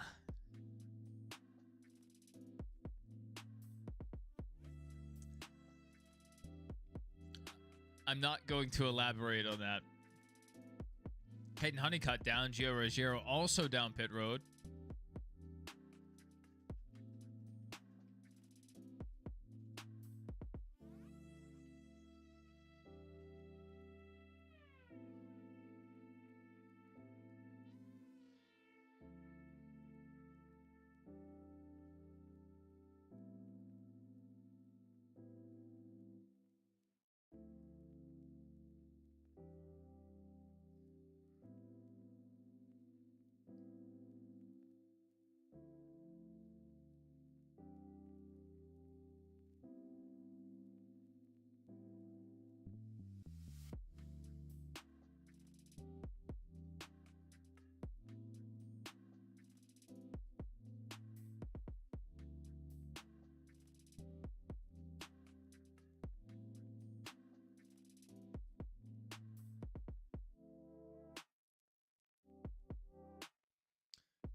All right, Lane Riggs coming down pit road.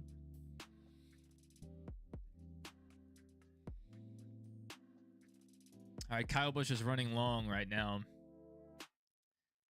This maybe could work out for him. It would take the right set of circumstances.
Yeah, Hocevar is going to need a caution to get back in this.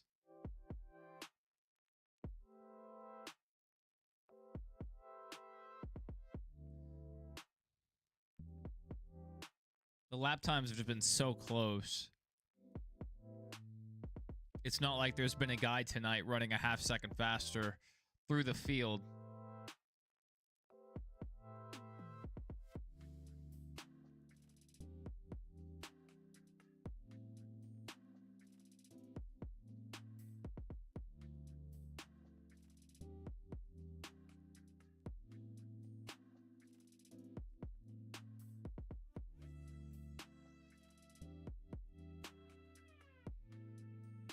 Jeske there. Chastain. Bit of contact.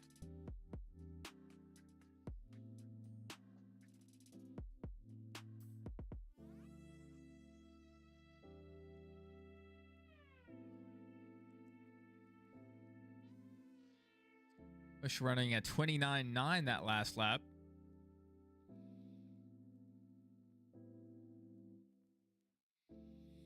Pretty good.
They cut with a 29.9.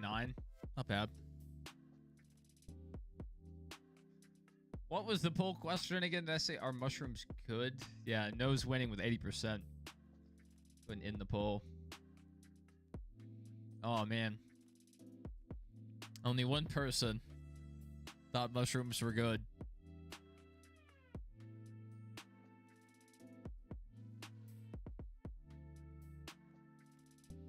Tony Breidinger not in the top 20 now. Had a good run there for a while. Still not awful.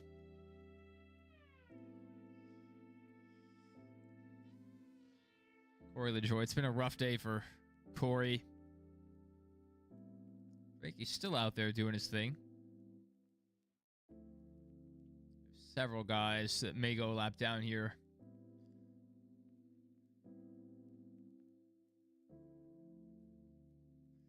More polls. We'll see. We'll see.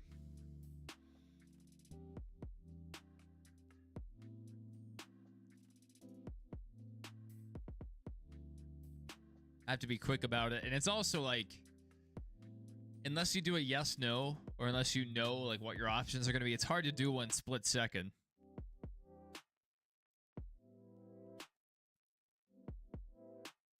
There's also a feature on YouTube once you upload a video to put in questions. So like ask people live, like whatever they think. But those are hard to do.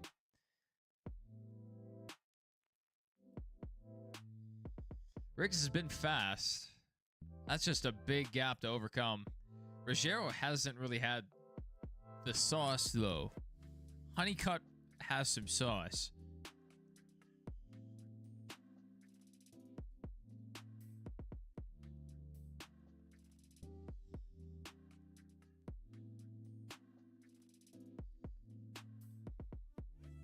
Gotta wait and see if we're gonna get another caution here. Never know until the last lap.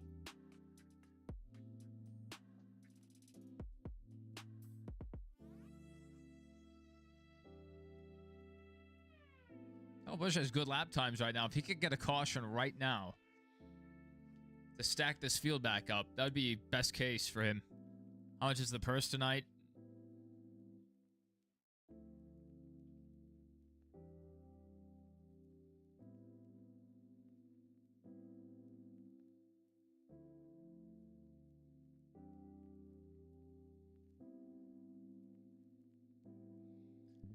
$789,700. So almost 800,000. Yeah, you're exactly right, Christian. I mean, I don't know. Some of the decisions that SMI has made over the years, mind-boggling.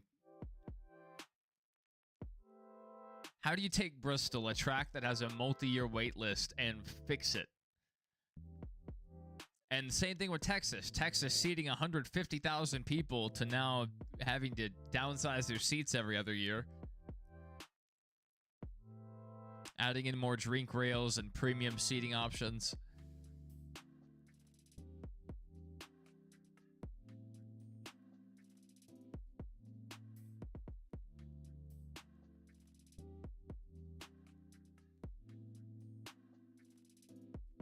So a guy that I follow who has a pretty good betting odd, he has pretty good betting odds. So like a lot of the times his predictions will win. He's made a ton of money this year off NASCAR. He said it was either going to be Byron or Chastain, and that was before even a lap of practice had been had. So Tyler Ankrum around. Was that on anyone's bingo card? Good to see you, Denny Hamlin fan.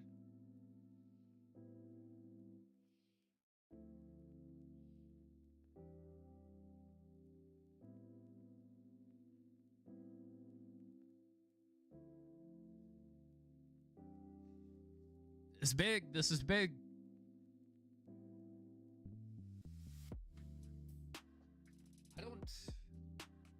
Yeah, I also had I don't know if that was just me, but my broadcast buffered there for a second.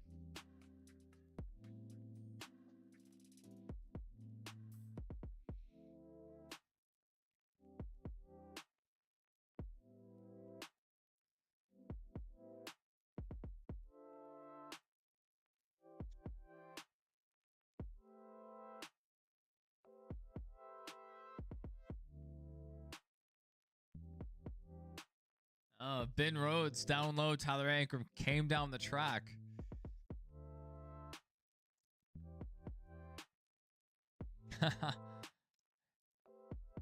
Occasionally that will happen. Occasionally that will happen.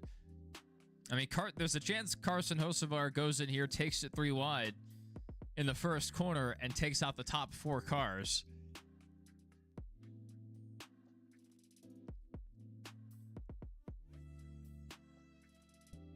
He almost did earlier in the race. I think it was the first restart.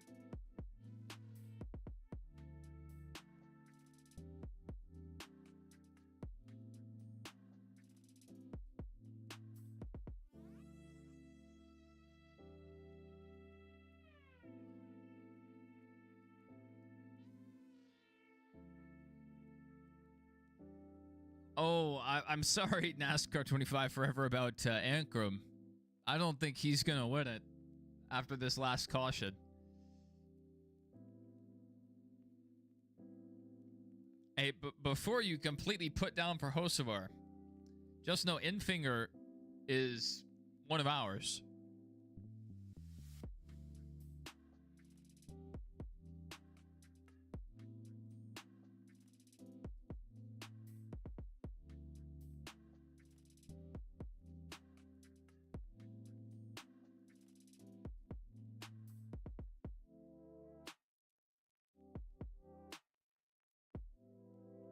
I really want to go grab a Monster Energy, but I don't need one this late in the night.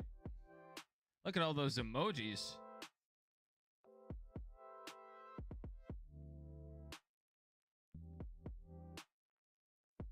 Impinger 5th is huge with how the season started. It's really impressive.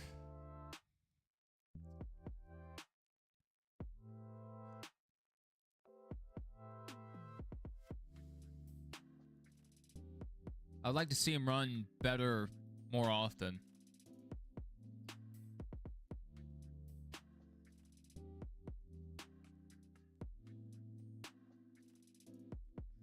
Denny Hamlin fan says he's doing NASCAR 25 career mode and he made it to the trucks. Made it to Xfinity Season 4 NASCAR 25 career.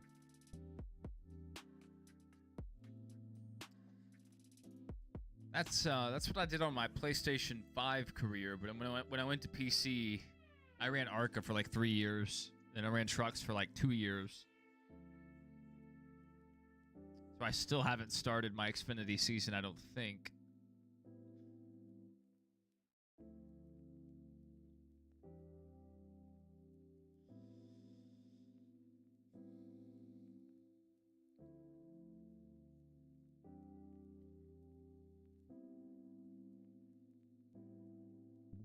Tired.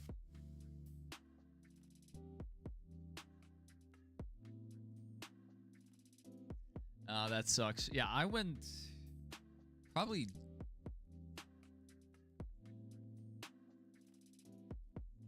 3-4 years at least without caffeine. I didn't drink soda. Didn't really drink sweet tea. That's about the most caffeine that I had. No energy drinks. Pretty much the only thing I had was water and chocolate milk.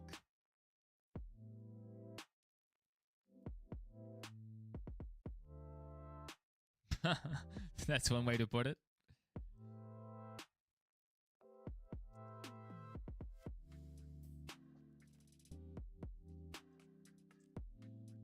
Man, if Caden Honeycutt won tonight and actually did this, that'd be wild.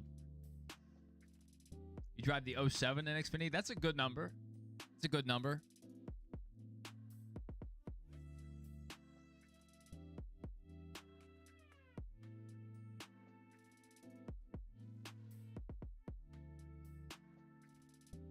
They took away my font. So the font I used on pretty much all of my cars was the Hendrick Motorsports font. And they removed it in one of the last updates. So now none of my cars will look the same.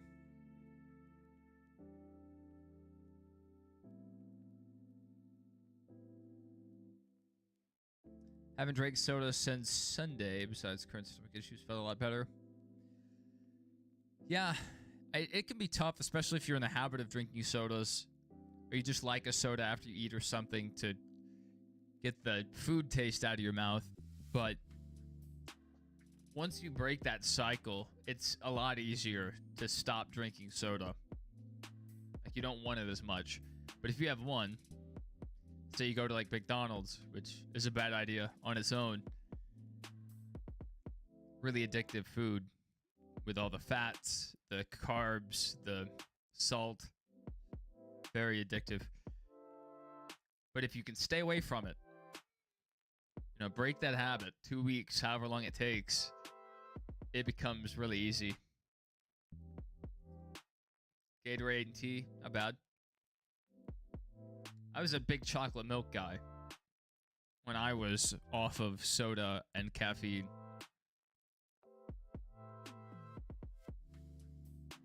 But now I have all the caffeine. I did Dr. Pepper a second ago. Well, before the race and at the start of the race.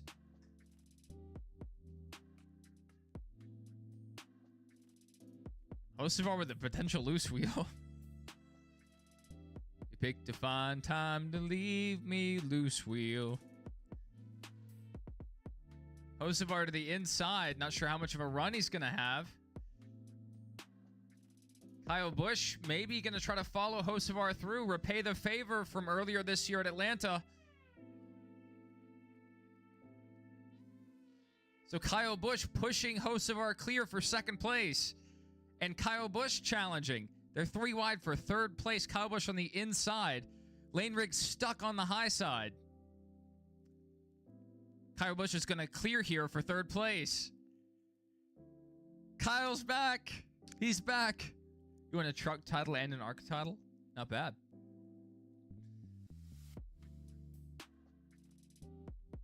Oh my goodness. Kyle Busch to second place. The redemption. Can Kyle Busch close this out? It's a good distance to go.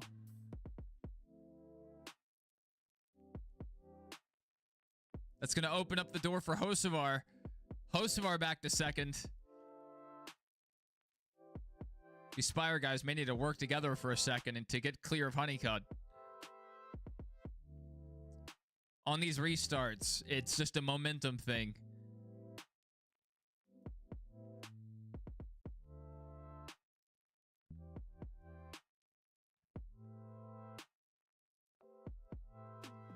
Hocevar really arcing it down the track there. Went high, arced it back down low. Clean air. He's to the door. Hocevar on the inside. Honeycutt followed him down the track there quite a bit.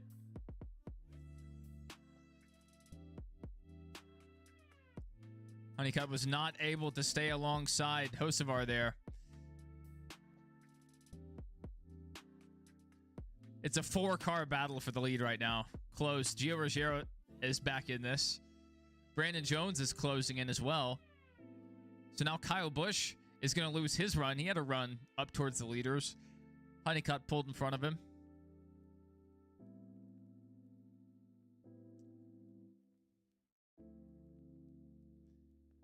All right, Kyle Busch to the quarter panel of Caden Honeycutt. Going to kind of side draft him back. So they're side by side going into turn one. Kyle Busch to the inside. Caden Honeycutt to the outside. Honeycutt with the advantage. He's going to clear there off of 2. It picked up. It picked up for sure. Hocevar a little loose there. Lost the bottom. And Kyle Busch almost drove through him. Kyle Busch is fighting right here. Hocevar lost the wheel on the bottom. Little loose up the track. That opened the door for Honeycutt. Kyle Busch just cannot clear Caden Honeycutt. He gets side by side, maybe a nose ahead, and Honeycutt pulls him back in. All right, he might be clear here. If he can clear up, this would be huge for Kyle Busch.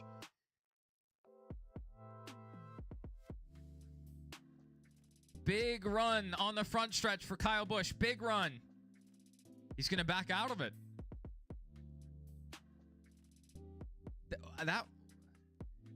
That was a really weird decision from Kyle Busch. That was really weird. Had a huge head of steam and just backed out of it. Didn't go low, didn't go high. He just rolled out of the gas, looks like. Oh, caution! Stuart Friesen involved. Grant Infinger, after the good run he was having towards the end of this race.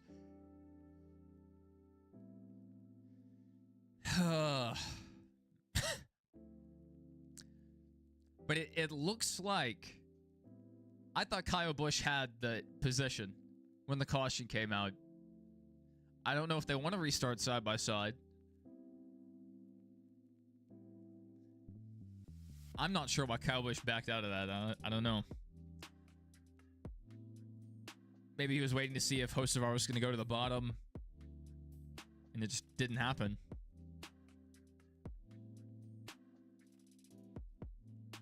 This is such a momentum-based track right here on these restarts.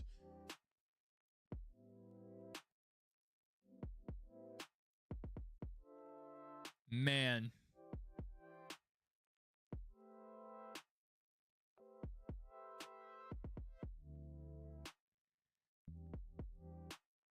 If they went back to a valence, the damage wouldn't be so bad right here. That splitter dug in on Grant Infinger's truck. A lot of damage there.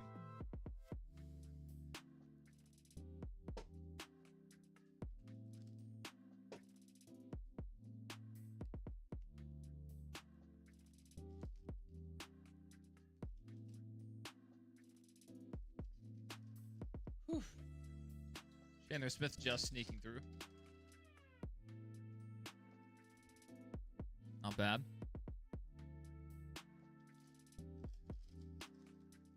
All right, so it looks like they've restacked the running order. I thought Kyle Busch had the advantage. They haven't currently scored here in second place.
Welcome to the jungle. We've got Kevin James. Imagine if we had the artificial grass like Charlotte has. Now, real grass is much better looking. But in terms of guys not exploding the front ends of their car, the turf is a lot better. I don't know why Daytona didn't put turf in where they tore up the grass in the backstretch, because now it makes the backstretch chicane, the Le Mans chicane at Daytona, it makes it look stupid. Like they're swerving through a parking lot. Like, at least paint it green, but the bare minimum they could have done is paint. But they should have put in turf if they're going to tear up the grass.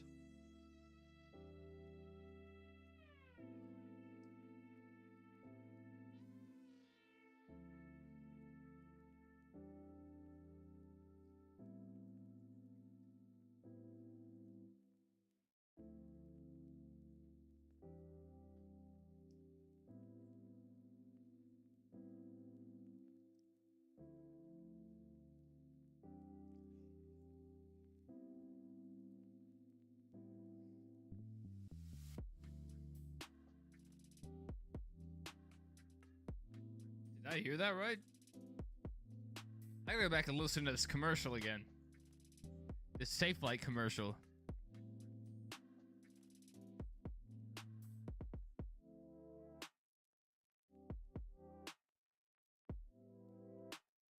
I know what I heard. I know what I heard.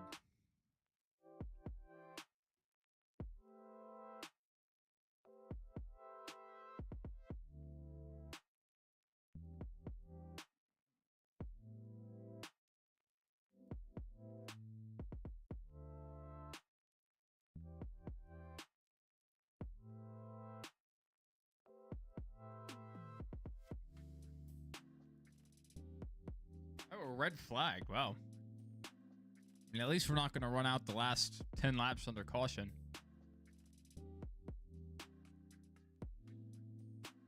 Yeah, that's unfortunate.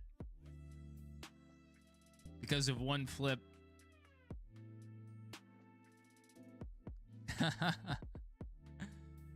Yeah, Hocevar and his team ended up celebrating after the Talladega win at Chili's at like, it's probably midnight or near midnight.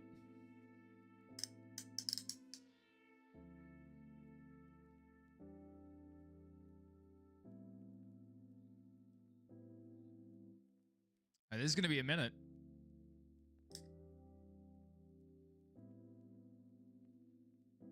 Safe life repair, safe life replace. King, did you hear that Safe Light commercial? It just played.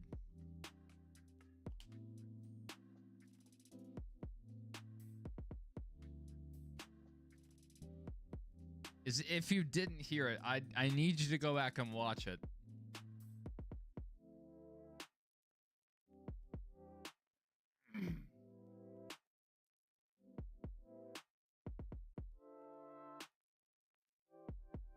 And did you hear what I heard? I listened to it twice, and I heard the same thing both times. Okay, okay. So I'm not losing my mind completely.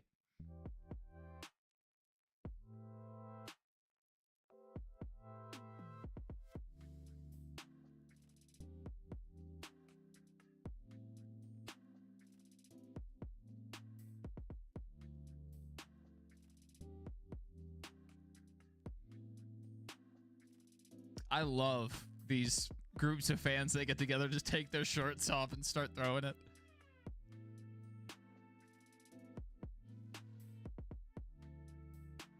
What about Snapchat?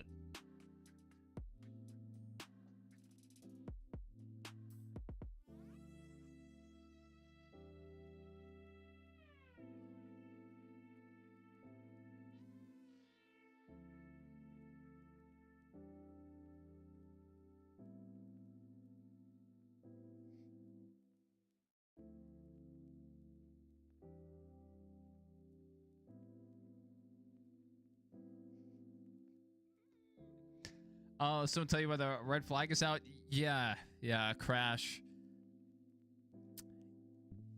It was probably Infinger leaked some fluid around the track.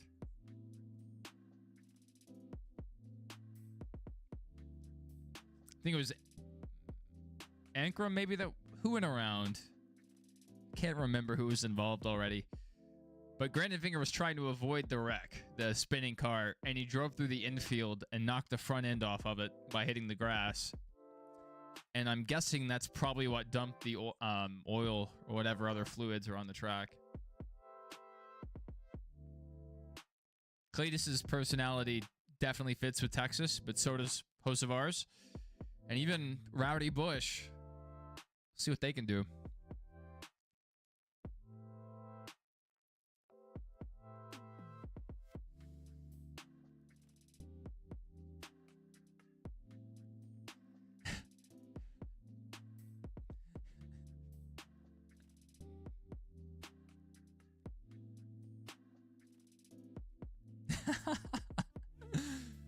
So, sounds like Kyle Spotter was like, take care of the 77, don't crash each other.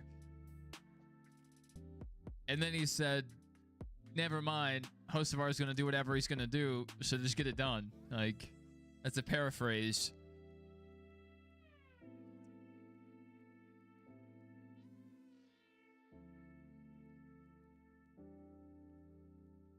That's interesting. That would be crazy if the two Spire guys took themselves out.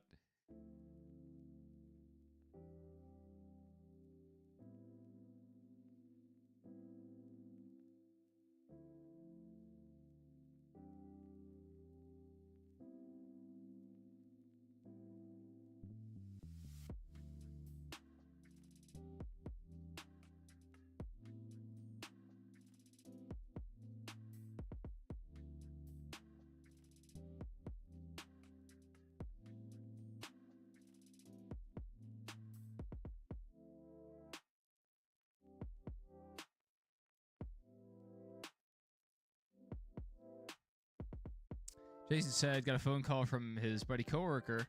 Says he received the tickets for the 500. Nice. Stuart Friesen, that's it. Ankrum was the last caution. That was a single car spin there. Yeah, Friesen. I like Friesen, so I don't like when I see him get involved, but he definitely got the... He got a bit of damage there to the rear. It was maybe not as much as Cole Butcher, but it was a fair amount. Infinger, though, yeah, he's already out of the race. So he's going to end up probably 33rd. All right, here we go. Trucks are rolling. Probably be green in a few laps. We'll be there one day. We'll be there one day, Jason.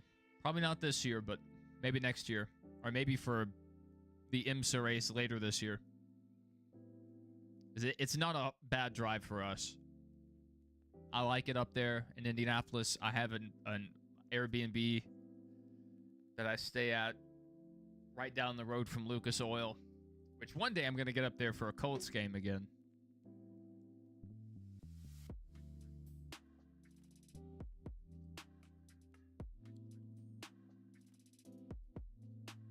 It'd be cheaper if I went to a Colts preseason game, because then no one really shows up and you can sit pretty much wherever you want.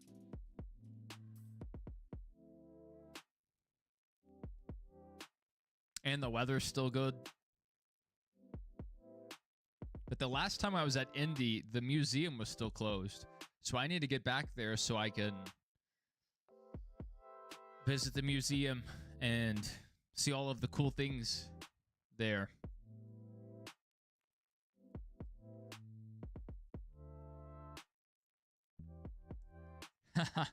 Well, 11 Eastern or 11 Central? 11 Central, yes. 11 Eastern? Probably not. The next half an hour.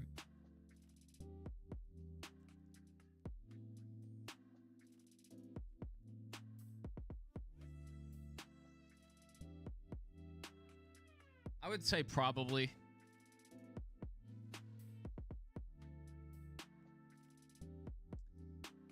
Yeah, I think we briefly talked about going last year, but like last second.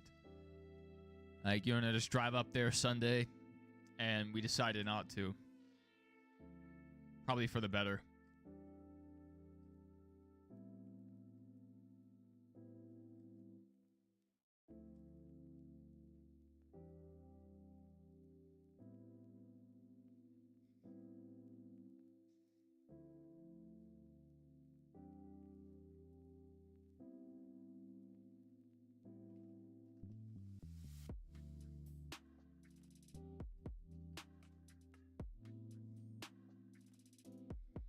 Wow, 400 lap short track super late model stock car race.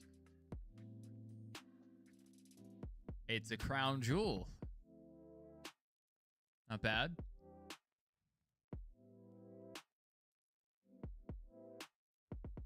Indiana's a nice place. If I can deal with the cold, I could see myself living in Indiana in the future. Yeah, I think maybe that's what it was. We're not green yet. Maybe another couple laps. Kyle Busch or Hocevar? It may be neither. I think Riggs may have the best car, but he got held up on the high side on that last restart and fell back a bit. And this is such a momentum-based track.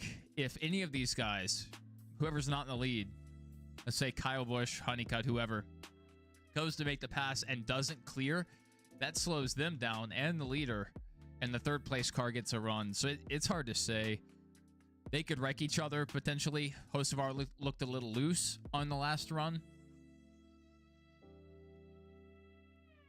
We have some teammates back here, so let's see what happens. More teammates further back.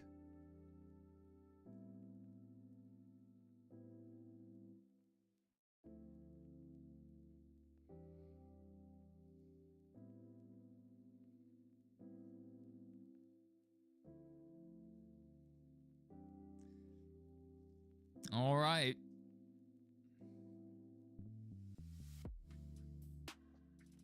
Coming to the choose line. The lights are out. Hocevar to the inside. Kyle Busch to the outside. I kind of like that move from Kyle Busch to go to the outside. Honeycutt, I feel like, has the faster truck, but Honeycutt might take him 3 wide. And may even shoot the middle, so this is risky.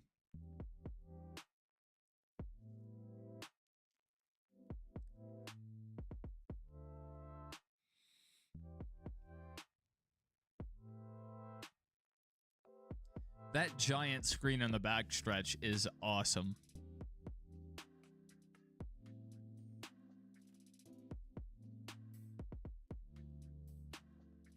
no matter where you're sitting on, you know, in the stands, you can see the screen.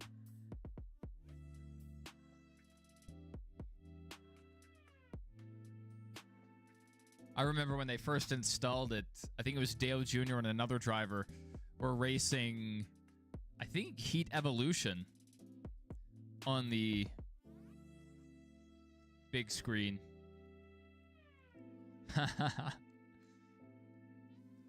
My office wants to do a Cinco de Mayo party, so we'll see how that goes.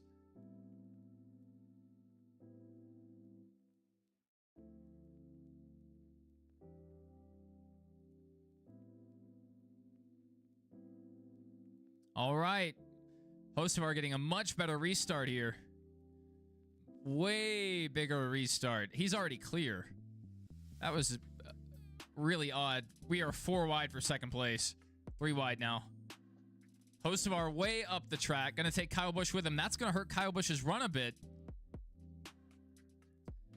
Still 3 wide for second place. That was an ugly restart. They need to get this settled before they go back into turn 1.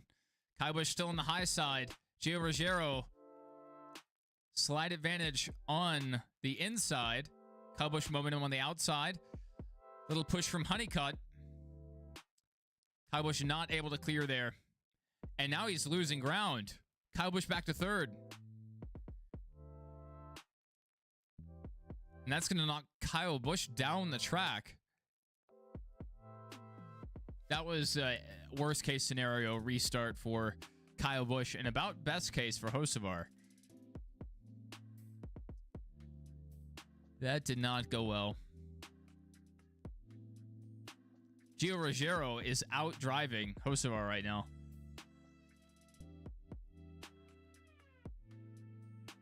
Hocevar may be off the wall there. Close.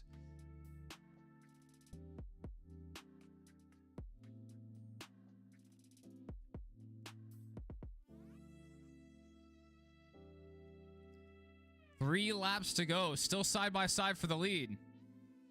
And Caden Honeycutt's going to come up here and potentially make a difference in this battle for the lead.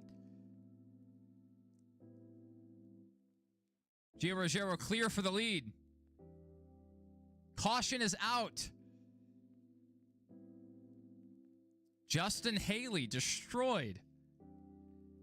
I don't think Kyle's going to get this one tonight. We'll see what happens on the next restart, but it seemed like his best shot at it was that last run, and the caution kind of ruined that.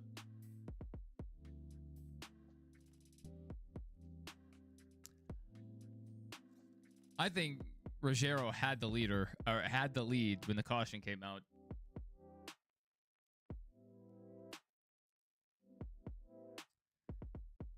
I don't think so. It's crazy how many drivers Jason's met. That's so cool. It's kind of wild. Like, the racing scene is largely in the Southeast. And then for a while, in the 90s and early 2000s, California had a developing racing scene. And then Indiana. It's just, it's like, so you have East Coast, that's the main hub. Then you had this growing hub, and then Indiana.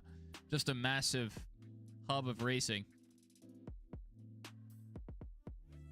Good night. Is that Jake Garcia involved? Some massive hits here.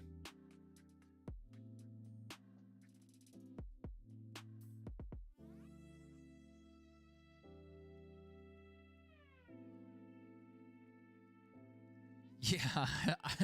What are they doing back there? So we're going to overtime officially. That is a hard hit for these. I mean, that's... We may get hits that are that hard in the Cup Series, but the cars usually don't pancake. You know, you don't see them collapse as often. Used to be a lot more common with the sheet metal bodies, and especially with the Gen 6 car, the way the crumple zones were designed. So whenever we see this happen in the Truck Series, it's kind of shocking. It's like, wow. That car is destroyed.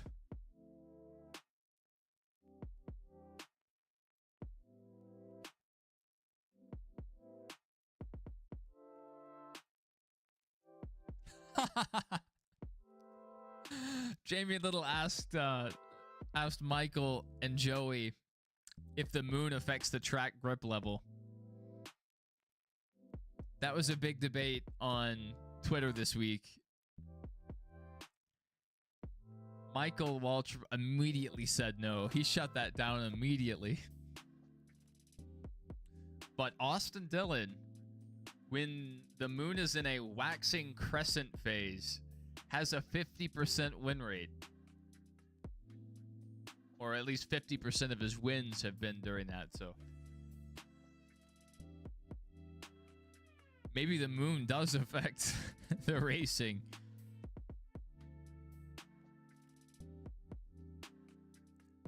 So Hocevar is going to have another shot at this.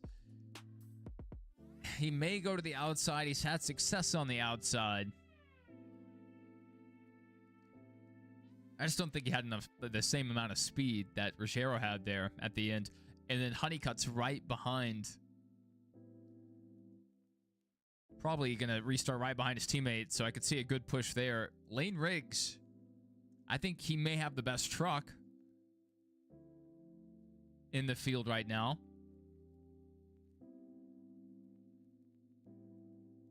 So he could potentially push Hocevar or take them 3 wide.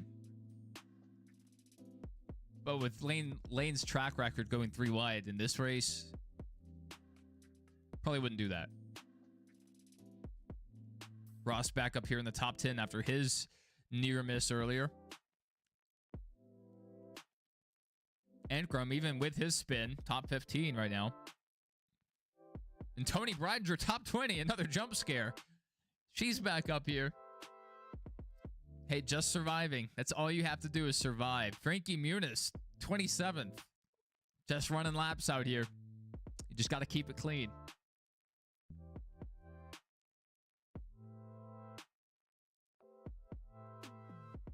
If the moon affects grip levels. Crash reminded me of the Charlotte crash between Drew Dollar, Johnny Sauter, and Trey Hutchins a couple years ago. That's a few years ago now. Time flies.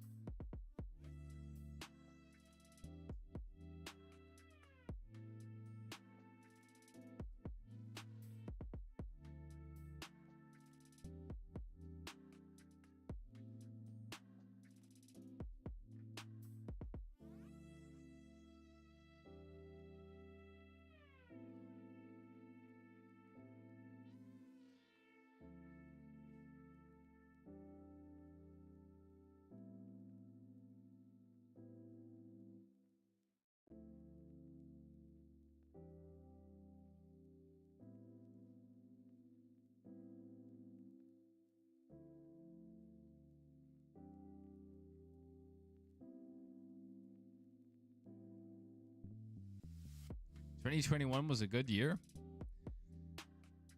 Man, I don't think I've had a year that I thought was good. Really, since this year. This year has been pretty good. But I didn't really enjoy much of the other ones.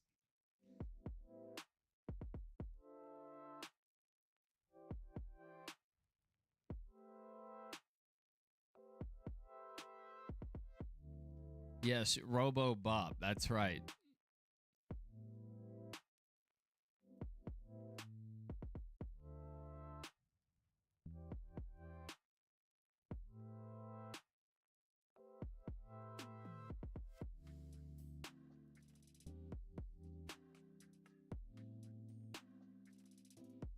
I'll see if I can put my headset back on.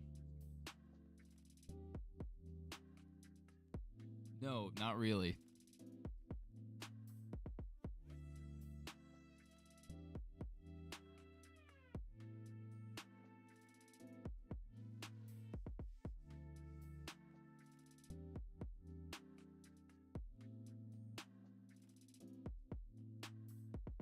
I have the 3D printed files. Like, I have the files for a full RoboCop suit of armor. But there aren't any printers in my area that are big enough to print the parts. If I could just have the helmet, though, I'd be happy. The full helmet.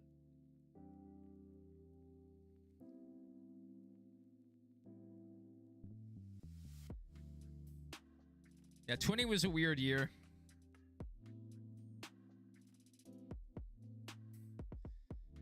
Did I get the picture? Probably.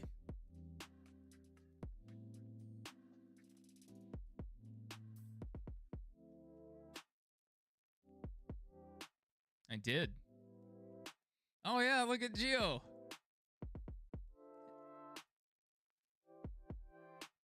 Just towering over him. Tall guy, Jason.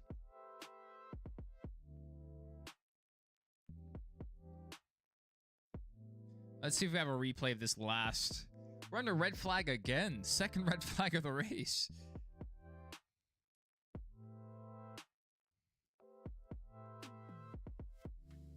This was our battle for the lead.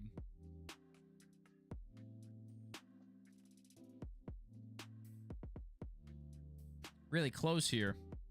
It just looked to me like Hocevar's lost a step here.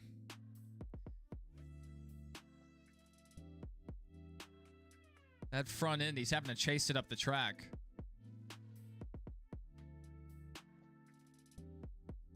And then Honeycutt. If we had potentially stayed green, Honeycutt might have been able to go up there and push Ruggiero clear. And then huge damage there on Haley's truck, Jake Garcia's truck.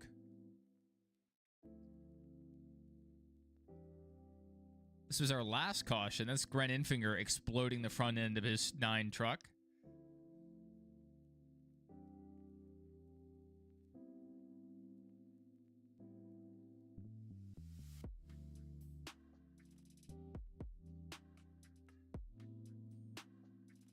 While we're waiting.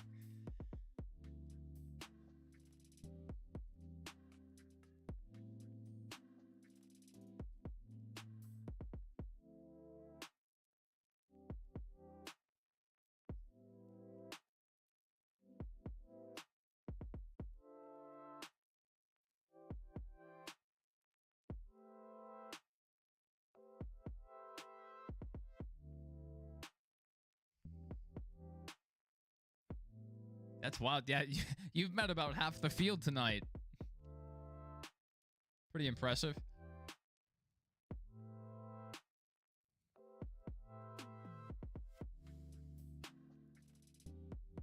Woo!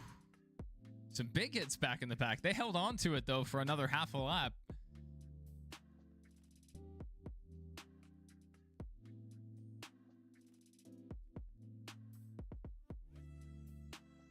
Oh my goodness. Oh my goodness. Jake Garcia just came down the track.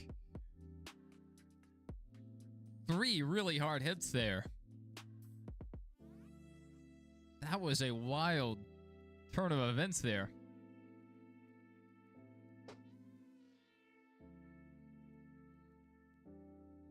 Dog.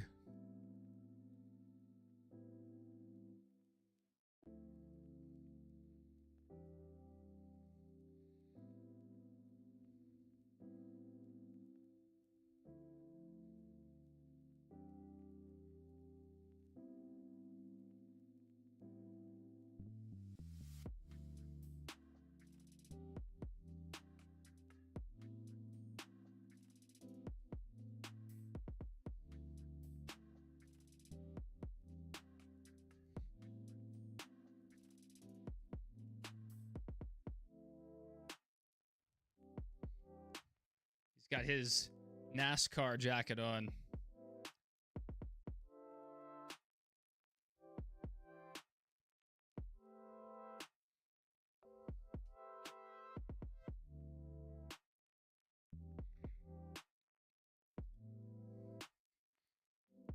Yes, he'll be the host from now on.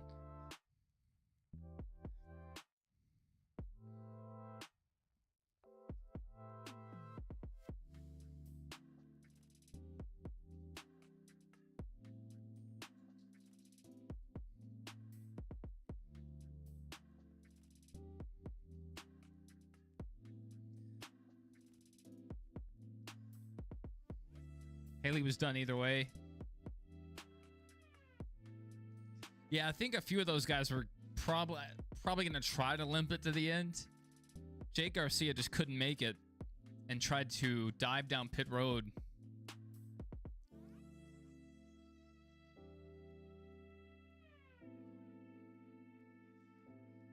And that didn't work out.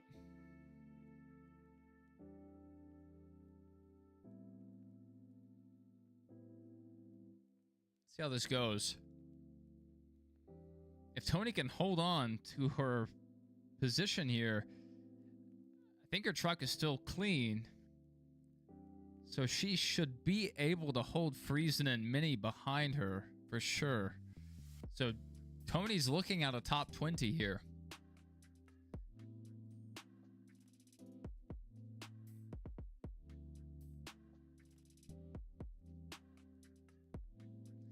It's a shame for Chandler Smith. I thought he would run a bit better today.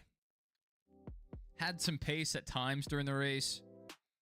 Just not able to hold it over the long run. Parker's running really well for a Ram truck. He's good. He knows how to drive a bad vehicle.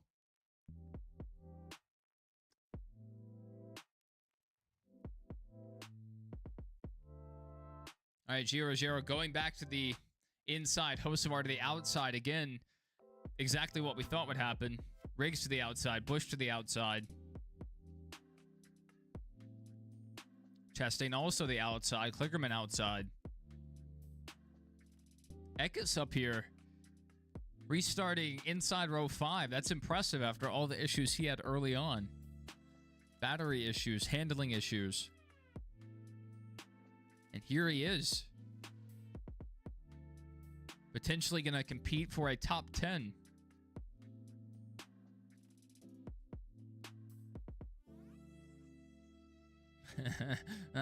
Michael Waltrip says some wild stuff.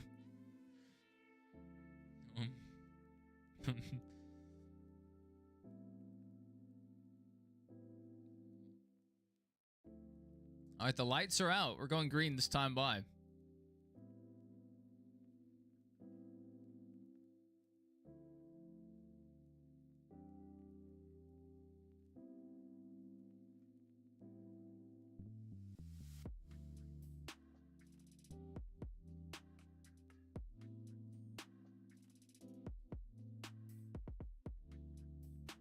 That's awesome. You're in the infield there, it looks like.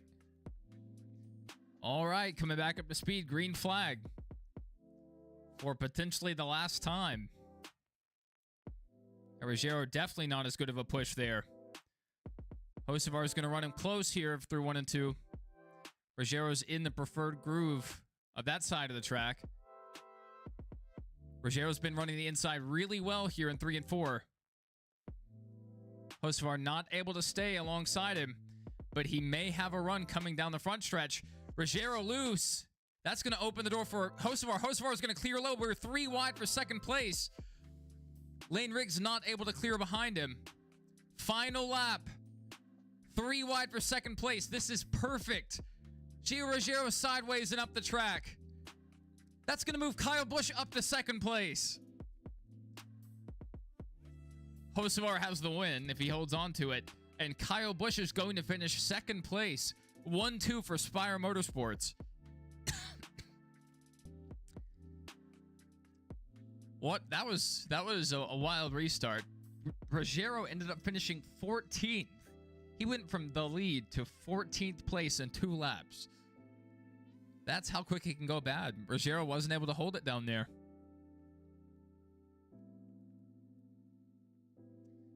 Carson, you can do whatever you want. Just don't drive it into a wall.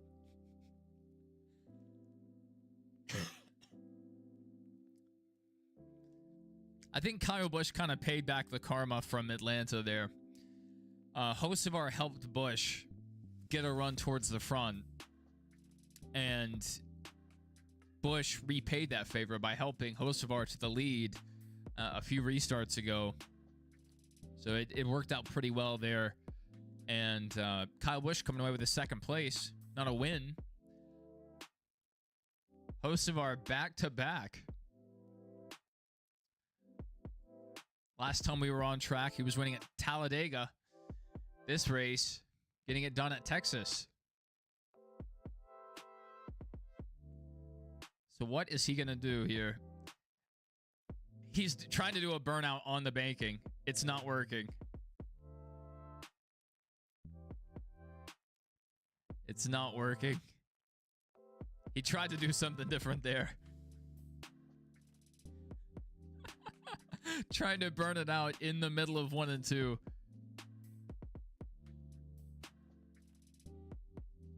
All right, Jason, we'll see you Sunday.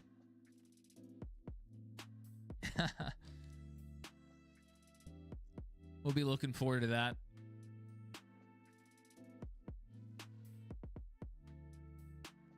And Hocevar is going to burn it down again here on the front stretch along the apron. That's a much better place to do a burnout.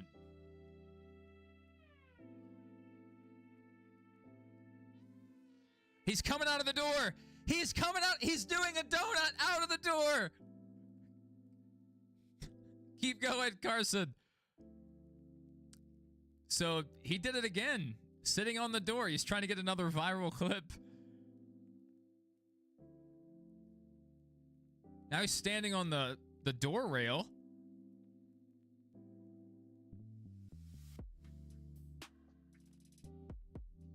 If he had kept doing the burnout while hanging out of the car, that would have been insane. He said it was a one-time thing, but he kind of did it again.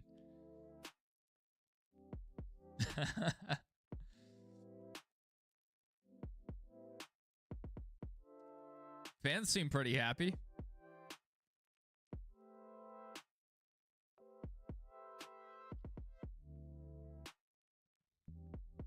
A lot of fans lining up along the fence. He's just walking by the crowd, waving at everybody. Could Carson Hocevar win the presidency in a few years? Seems pretty popular.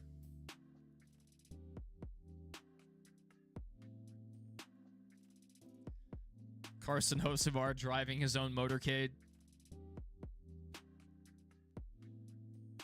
All right, Hocevar giving away the checkered flag.